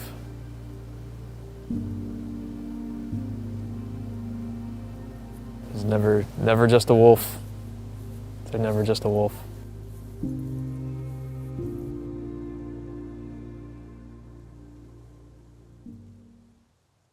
A lot of Sparrow's behavior reminds me of Kaylani, which might be a big part of why I'm very, very fond of her. Wolves in general are not terribly cuddly, and they don't necessarily want to have like prolonged body contact with you, but Kaylani did, and Sparrow does. Okay, so you don't want this, which is kind of, I'm exaggerating, that's kind of what she's doing. You want that back, there you go. I'm excited to work under Ryan. He was a huge mentor for me when I was an intern. He was pretty much just like a wealth of knowledge. It's like every single time he opens his mouth, it's just like gold pours out. Ryan has been a mentor, I think, to almost every intern, volunteer, or staff member who's worked in animal care. He has the ability to change his coaching style based on each individual learner, and I think that speaks to him as a trainer. It's not just the animals that he meets where they're at, it's the people. I've watched Ryan for countless hours do the complicated stuff. That's the beauty of Ryan and cooperative care. It just opens a world of possibilities. We're gonna go see if Sparrow's ready to assent to one of her vaccinations. It's just a subcutaneous shot. You usually give it in the scruff of the neck. This vaccination is kind of like a two-part deal in that it's got two parts that make it up. So there's the actual vaccination, and then there's a diluent that you gotta mix with it. Lucas, can you mix these up real quick? You're gonna pull all the fluid out of that one. All right, and so you're gonna put it in there? Yep.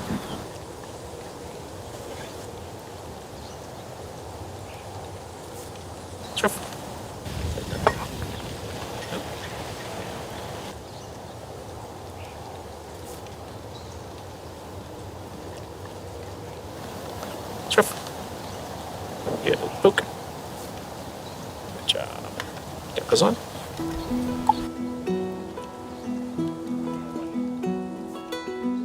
It's very difficult for humans to see wolves kind of out and about in their natural habitat. If it's not in our face or we don't have a real connection to it, it makes it easier for us to maybe treat them in ways that we wouldn't want to treat something we cared about.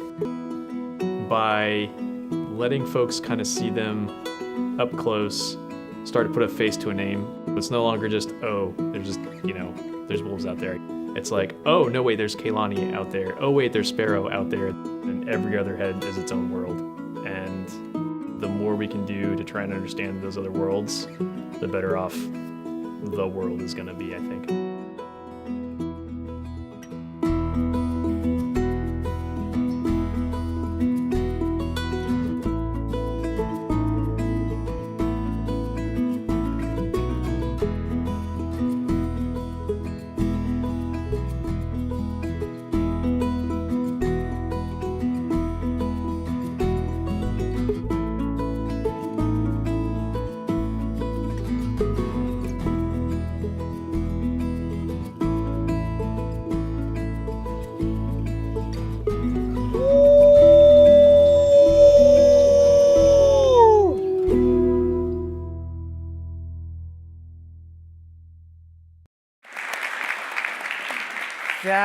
dude actually trained wolves. Man, that is crazy. In our next film, after experiencing a career setback, a downhearted man decides he needs to have a little fun and unexpectedly begins a wild, transformative journey. From alumni filmmakers Hannah Johnson, Kaylee Bornhofer, Andrew Edwards, Taylor Owens, and Nate Conkle, here is Identity Crisis.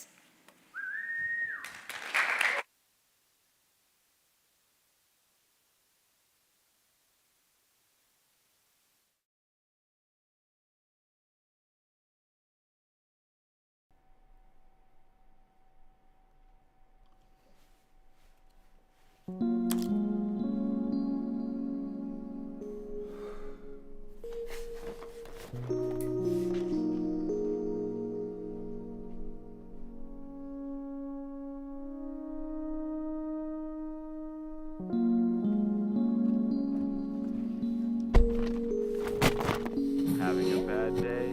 Do you hate your job? Well, stay tuned for great tunes to brighten your day. Super great, every day's a dream.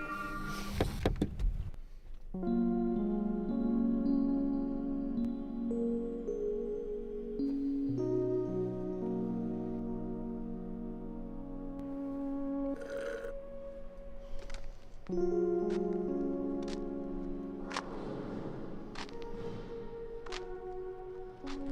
you see that? He got 3 strikes in a row. Sure, but that's not happening again.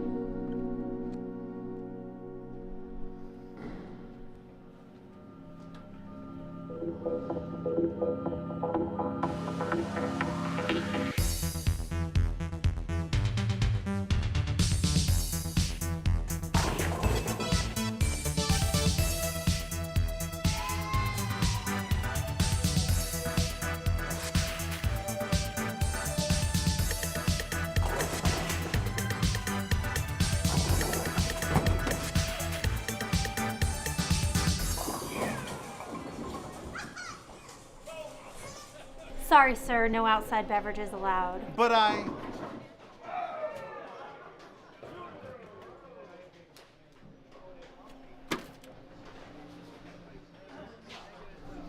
ID? ID? For bowling? Senior leagues today. Ooh, sorry, sport. Gotta be 67 years or older to play.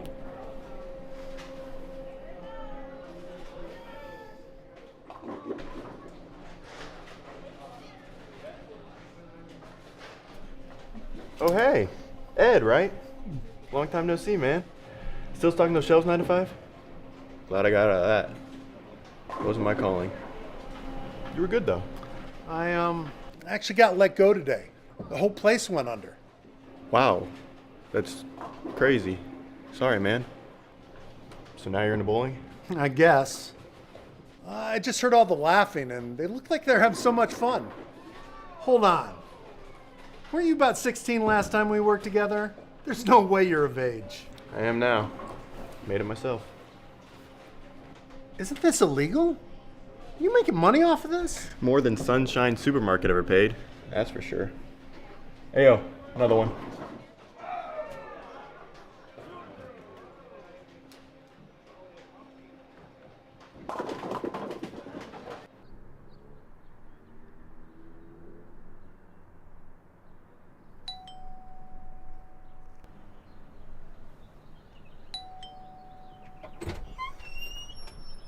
Ed. Again. My favorite ex-supermarket manager. What are you doing here, man? I need to purchase one of your fake IDs.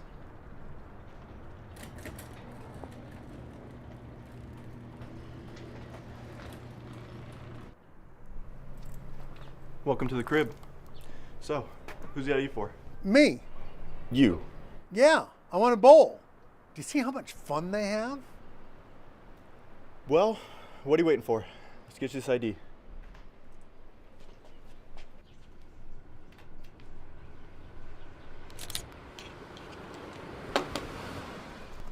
Bradley! Timmy got busted with the fake ID that you sold him. Nah, my fakes don't get busted.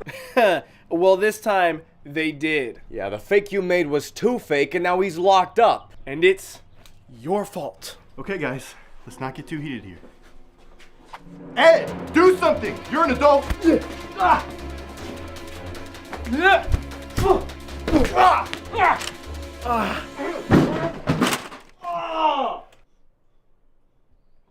My printer! You just killed Timmy's best friend!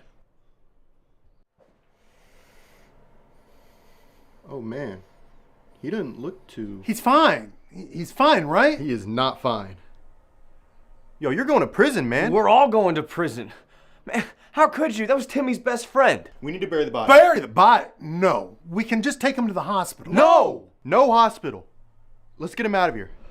I think I'll fit in the trunk. Old guy, get the keys and get him in there. Me? Yeah, you. You're the murderer.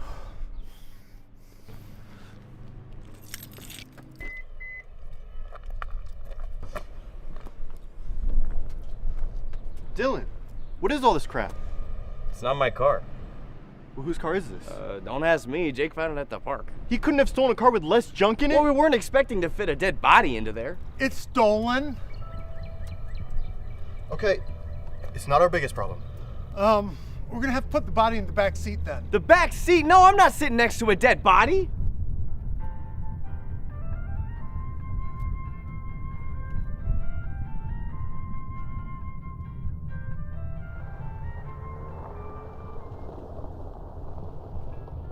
How much further? Just keep going to our out of sight.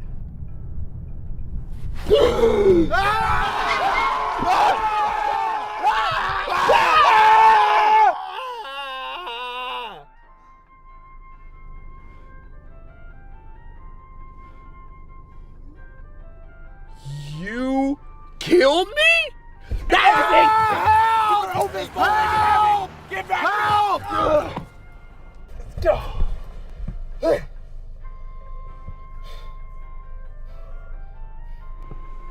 You did almost kill him. Okay, guys, we get it. Let it go. I'll let it go when you get our guy out of jail. Hey, do I look okay? I know a guy who can get Timmy out of jail. Start the car.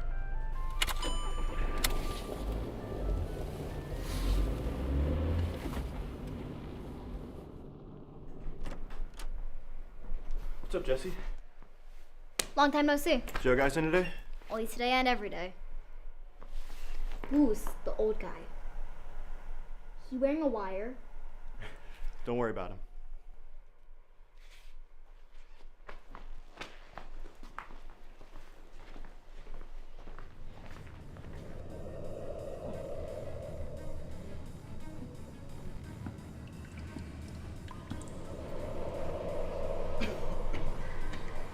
So Ed, welcome to my crib away from my crib. This is where all the business gets done and my family resides. Well, if you're not sold on the rotten eggs, you can go with the toilet paper and the fireworks within the package. We've got the best plastic limb selection. We've got top quality, Indonesian, and we'll ship from an anonymous address. With our help, we'll make your record look squeaky clean.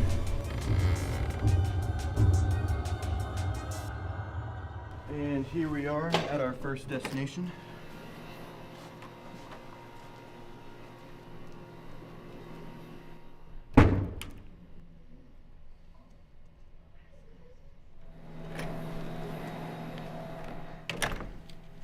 We've got one more stop to make. Don't worry, he's a good guy. Bradley, come on in. So, you just wanted to bowl? Yeah, apparently that's his thing now. Well, I really just wanted to have fun. All right, there you go. That'll be $1,500. You and your jokes, man. No, no jokes. $1,500. Dollars? No, pesos. Yes, dollars. Nah, man, I thought you still owed me a favor. No money, no card.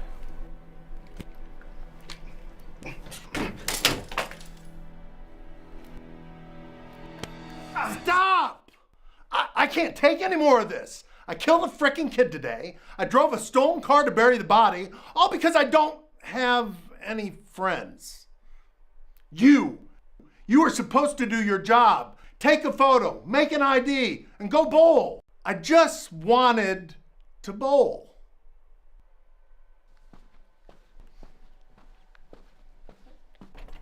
Look, my follow. Okay, you did not just put your hands on her. Get him!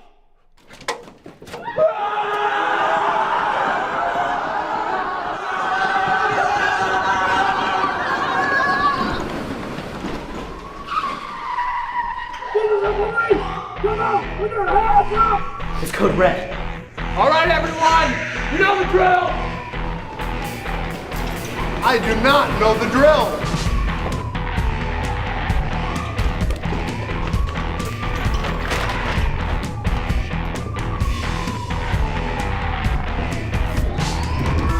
Oh, we gotta go.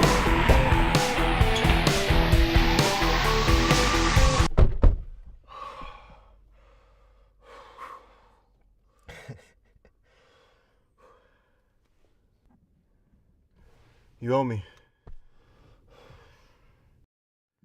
Let's get you out of here. Pretty sure you got a league to join.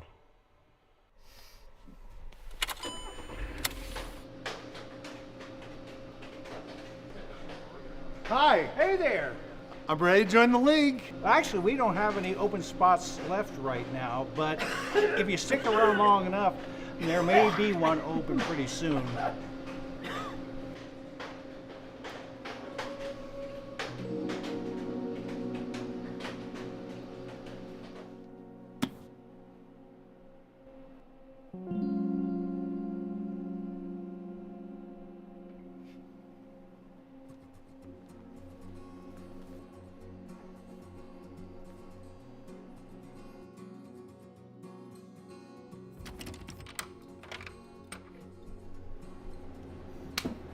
So, what do you say we crack them a cold one and celebrate?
Weren't those films fantastic? Now it's time to vote for the Audience Choice Award, also known as the Which Filmmaker Brought the Most Friends Award. You know how it works. You'll just scan the code. You'll get a screen that lists the films in alphabetical order. Just pick your favorite one. Please make sure you vote in the next few minutes. Also during intermission, you'll see some slides showing some of the film and media programs recognitions from this year. You'll see that we've been pretty busy. In about 10 minutes, we'll dip the lights to warn you to get back to your seats. Then we'll play a very short highlight reel and a video featuring guests from previous years. And then the awards program will begin. See you after break.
To me, storytelling is the most powerful form of communication. It's what we've done. So it's written in our very soul as human beings because we're made after a creator who is a storyteller. And we communicate our lives and our dramas and, both happy and sad. What excites me about Taylor University's Film and Media program is how well prepared the students are when they graduate. And I'm working with these students in LA, and so I see it. I see how ready they are. There's no doubt in my mind, especially with now all the equipment upgrades and the film program growing as it is, that now they have the opportunity to work with film and some of the best equipment. But I think what sets Taylor apart is just the feeling that goes on in this department and the attitude and the atmosphere. Taylor has it all, and they have the answers for it all, and they're going to continue to feed into their students so that when they leave here, they're going to be able to continue to learn and continue to adapt to a very changing culture and media world. There's more creative voices and more collaboration happening. There's a larger pool of talent that you can work from, and that really seems to be benefiting the student projects as they help one another and they see things and learn things from one another. And between that much larger department and the amount of students without fear, with every opportunity and no inhibitions. It's just this really cool symbiotic relationship between the students and the faculty that everybody's just trying to build this program together and to make this department a name in filmmaking. The education they're getting both technically, professionally at their craft, but also spiritually, just how they're developing as humans, as good Christians. It's the environment of Taylor that will, I think, make the best filmmakers possible for the future.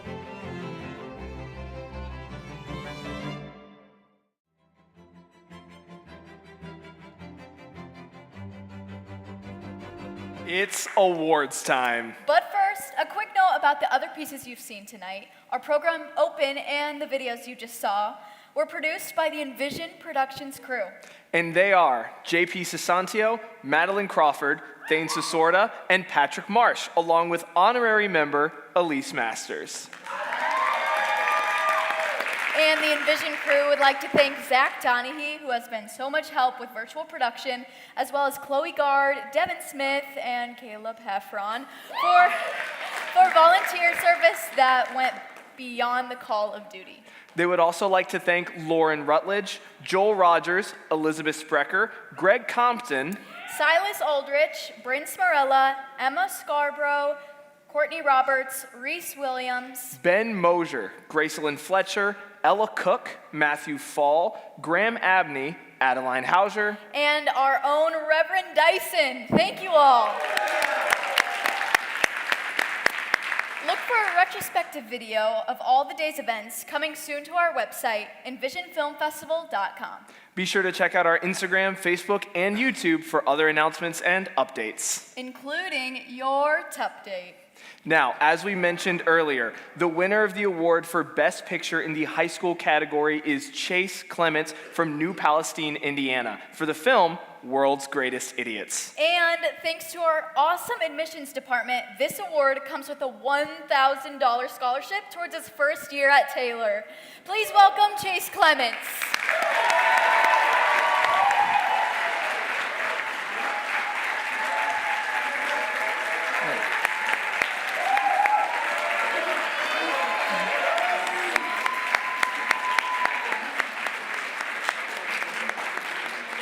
Congratulations.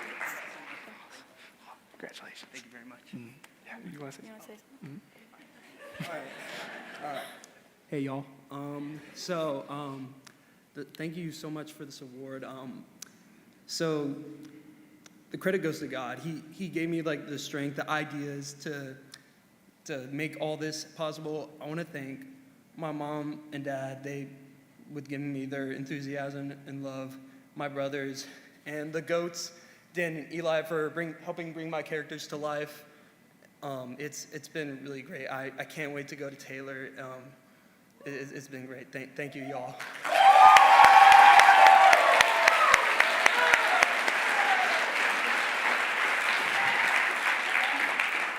Our first award in the college film category is for acting. Also known as thespianism. Come on, seriously? Oh, thank you. This year's award winner impressed judges with a believable, truthful performance in a difficult and demanding role. The award for Best Actor comes with a cash prize of $100. And the award goes to Jack Levine for Elias in Wilderness Trip.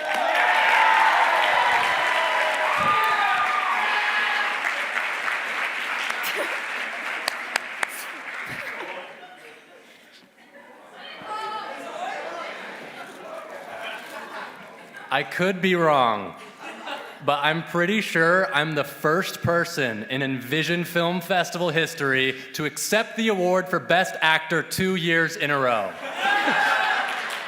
But this time, I am not accepting it for myself, I'm accepting it for Jack Levine. He was so much fun to work with.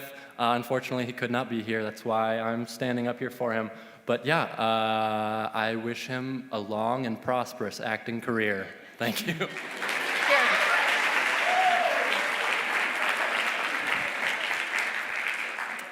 The award for Best Sound Design celebrates an area of filmmaking that often goes overlooked, unless there's a problem.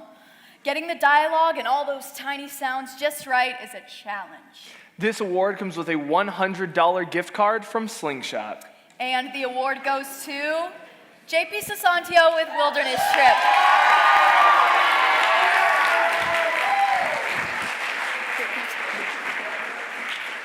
Congrats. I'd like to thank Aiden and the team. Just having them invite me on has just been an honor. It's amazing working with them. I'd like to thank everybody else in the department. Just thank you all. Thank you.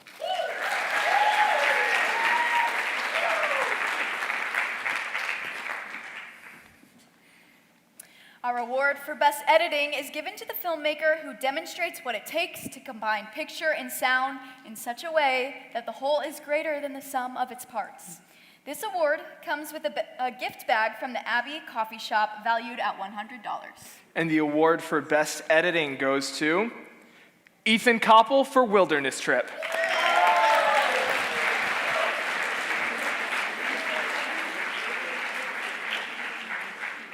Congratulations. Congratulations. Well, thank you. Thank you, judges, for voting for this project. It was a bit terrifying because I had never edited a comedy, and our director, Aiden, is very funny and a very talented editor.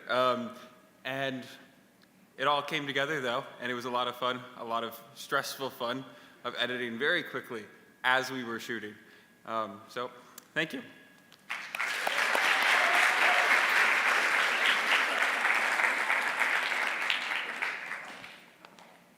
A cinematographer works with the director to come up with the visual approach to the film.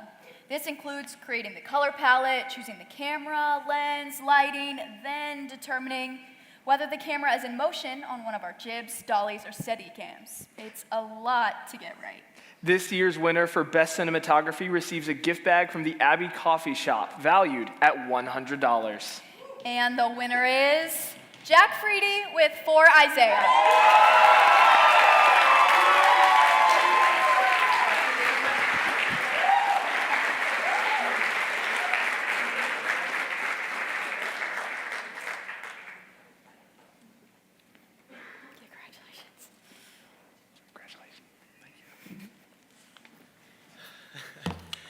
Thank you so much to everyone in the department who helped out with For Isaiah, and shout out to the Abels family.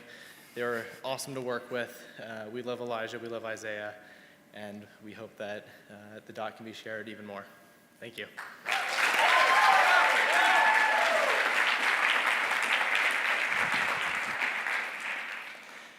Writing. Step 1. You and that blank screen.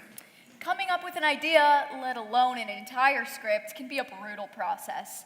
But all of that production, the pre-production, the post-production we mentioned earlier, can't start without it. The winner of Best Screenplay fought through that difficult process, and in addition to an award, will receive a $100 cash prize. And the winner is Aiden Merck with Wilderness Trip.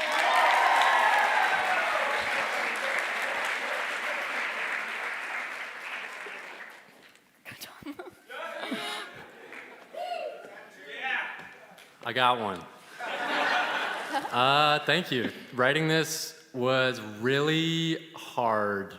It was a lot of just asking. So, okay, I was a camp counselor in 2019, which was a big inspiration for the film. But then I started writing and I was like, I don't remember anything that happened during that time. So I asked a lot of friends. I feel like I wrote 12 pages in one night at some time. And here we are. Thank you.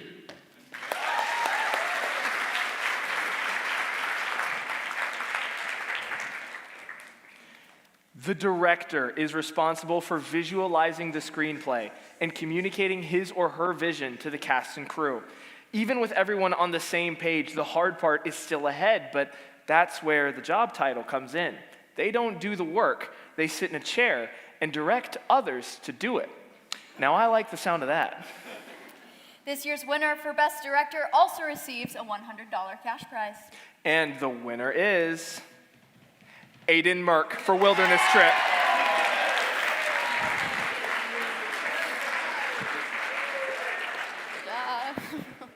Congrats again. Thank you. All right. Okay. I want to thank all of our production assistants. Yeah. This probably is the worst film to be a production assistant on, because it's basically hey, do you want to wake up at 4 a.m. and in 35-degree weather and stomp around in a bunch of mud? And we had 10 or 15 people say yes, and that was pretty epic. Yeah, thanks to Emily and Cullen who couldn't be here tonight, and thank you for all of you watching the movie now. Thank you.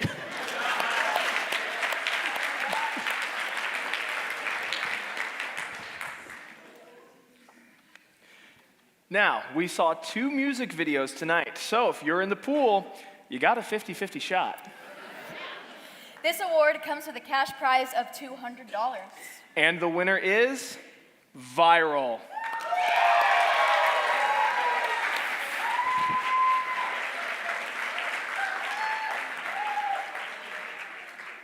you want to hand it off? Oh, sure.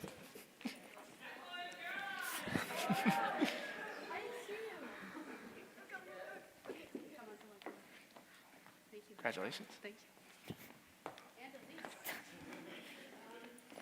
So I think a quick story with this is shout out to Jameson, who couldn't be here tonight, but Braden Bisher was a friend of his, and he actually wanted to give up writing music, and he was doing it for about 2 years. Yeah, he was about to, and he said a little prayer to God, and he was like, hey, Lord, if you don't want me to give up music, just send me a sign.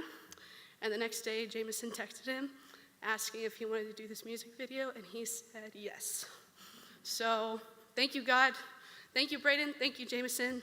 Thank you, Caroline and Elise. And thank you, Elise, for stepping in at literally 24 hours before and saving the film and making it, and she rocked it. So thank you, guys. Don't forget that. Oh, you can have it.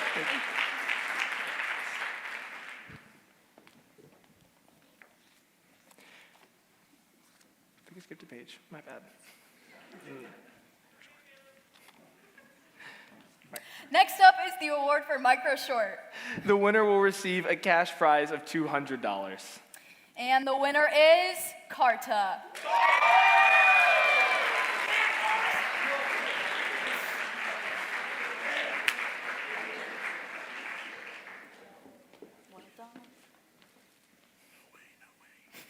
Congratulations.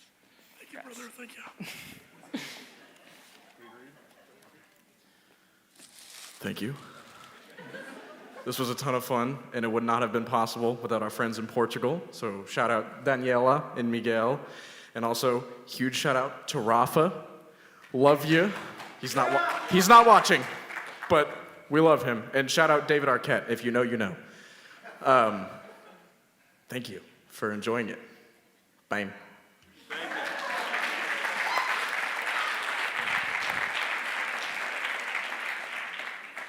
The award for Best Documentary is given to the film that tells a compelling, true life story while maintaining high quality in all areas of production. The award comes with a $400 prize. And the winner is For Isaiah.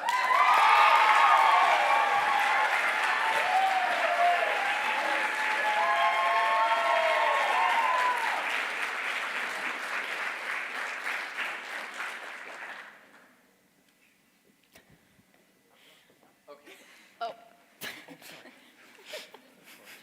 Congratulations. Hello. First want to start off by saying thank you to everyone who was a part of the film, PAs, audio, and BCAM. So shout out to JP Sasanto, sorry brother, and Zach Ananichi, probably messed that name up too. Joel Rogers, and the one and only Jackson Wilkie.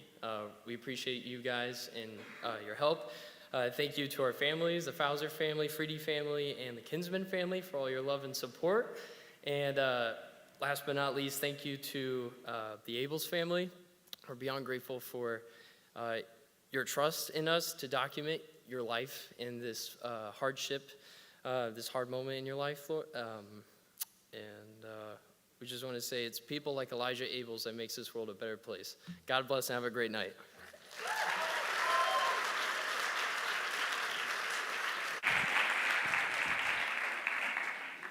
The award for Best Narrative is given to the film that best integrates all the production elements. It's difficult to do and inspiring to see it happen. The award comes with a $400 prize. And the winner is Wilderness Trip.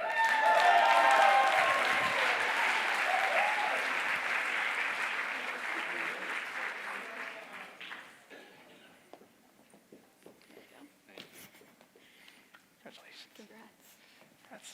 Congrats. What else is there to say, man? Thanks to John Bruner. I know, I'm not supposed to, but I feel like I've mentioned everyone else. Thank you so much to all the campers. And the Wilderness. How far Alpha drove? Alpha drove like an hour and a half. I feel like Jack drove a while. Thank you so much again.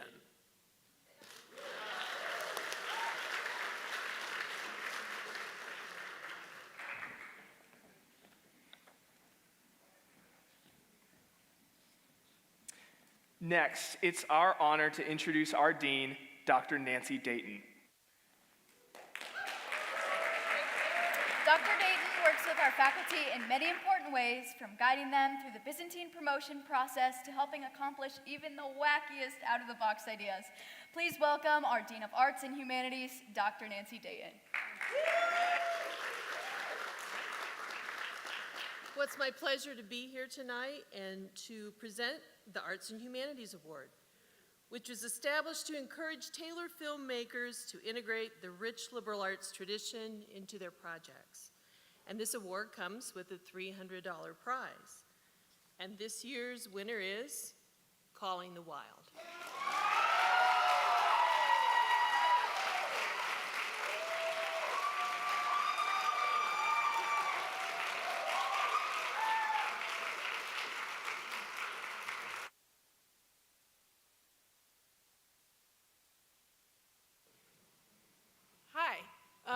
Thank you so much to everybody who worked on this project with us, Chloe, Gard, Zach Donachie, and just Brooke Davidson, who's behind me. Thank you to our families for helping us, and thank you to Wolf Park, who taught us so much about wildlife and appreciating God's beauty. And thank you to God.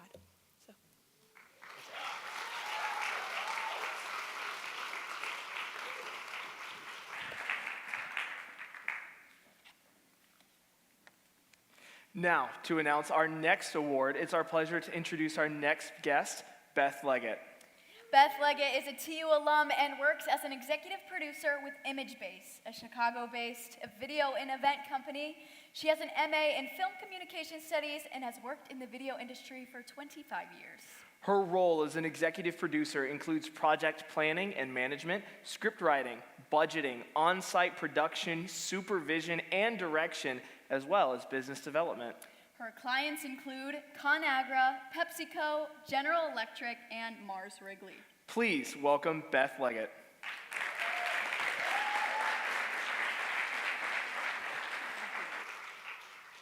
Well, I don't think I can match the enthusiasm and professionalism of your fine host tonight. So, yeah, that's amazing.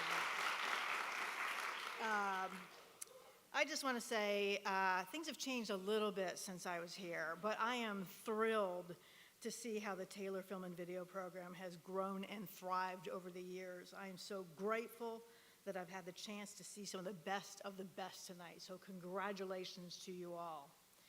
It's my extreme pleasure to be here to present this award tonight. The people have spoken, and the Audience Choice Award comes with a $500 cash prize, and the winner is,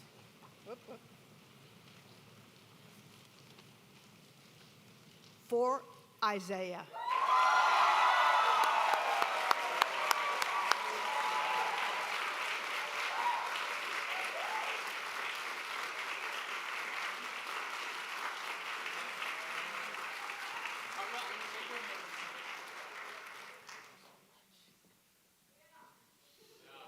Do you guys want to say something? No. Okay. I can do it. Thank you guys so much. We love you all, and we're just very grateful that you guys were able to watch this. And if you can, there is a GoFundMe for Isaiah and just helping him to get better. God bless. Have a good night.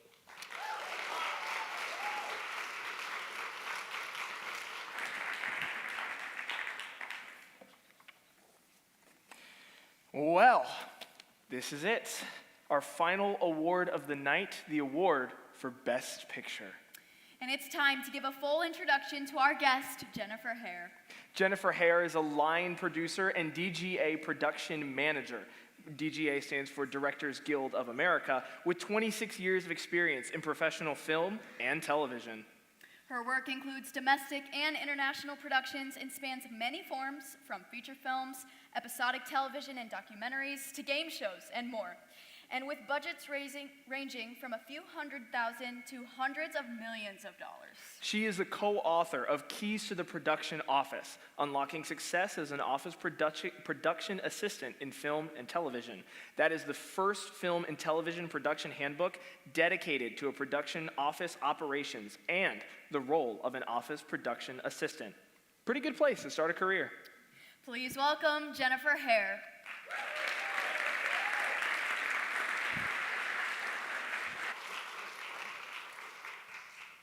How many of you have heard my bio about 14 times today? Sorry about that. Guys, thanks so much for having me here. I did get to present 3 workshops. The students were eager and attentive.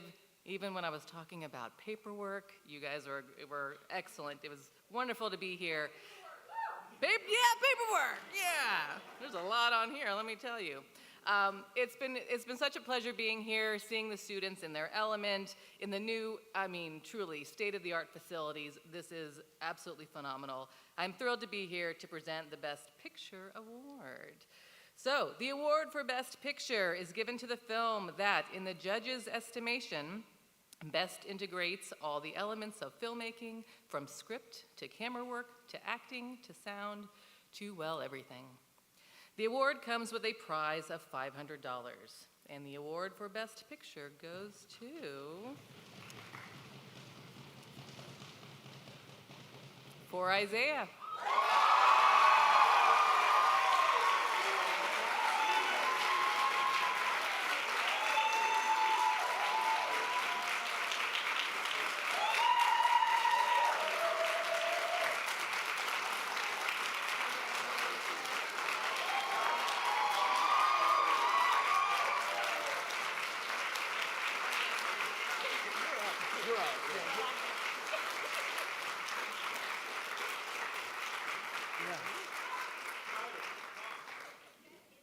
Thank you so much. Yeah, this was a blessing of a story to tell. And yeah, the three of us have been praying for Isaiah and his situation, and we just hope more people get to see this story and show love and support to the Abels family. God bless.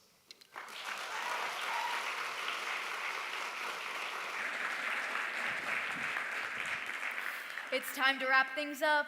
Thanks again to our special guests, Beth Leggett and Jennifer Hare. And thanks to all of our sponsors for their support. And thank you for attending the Envision Film Festival. Good night.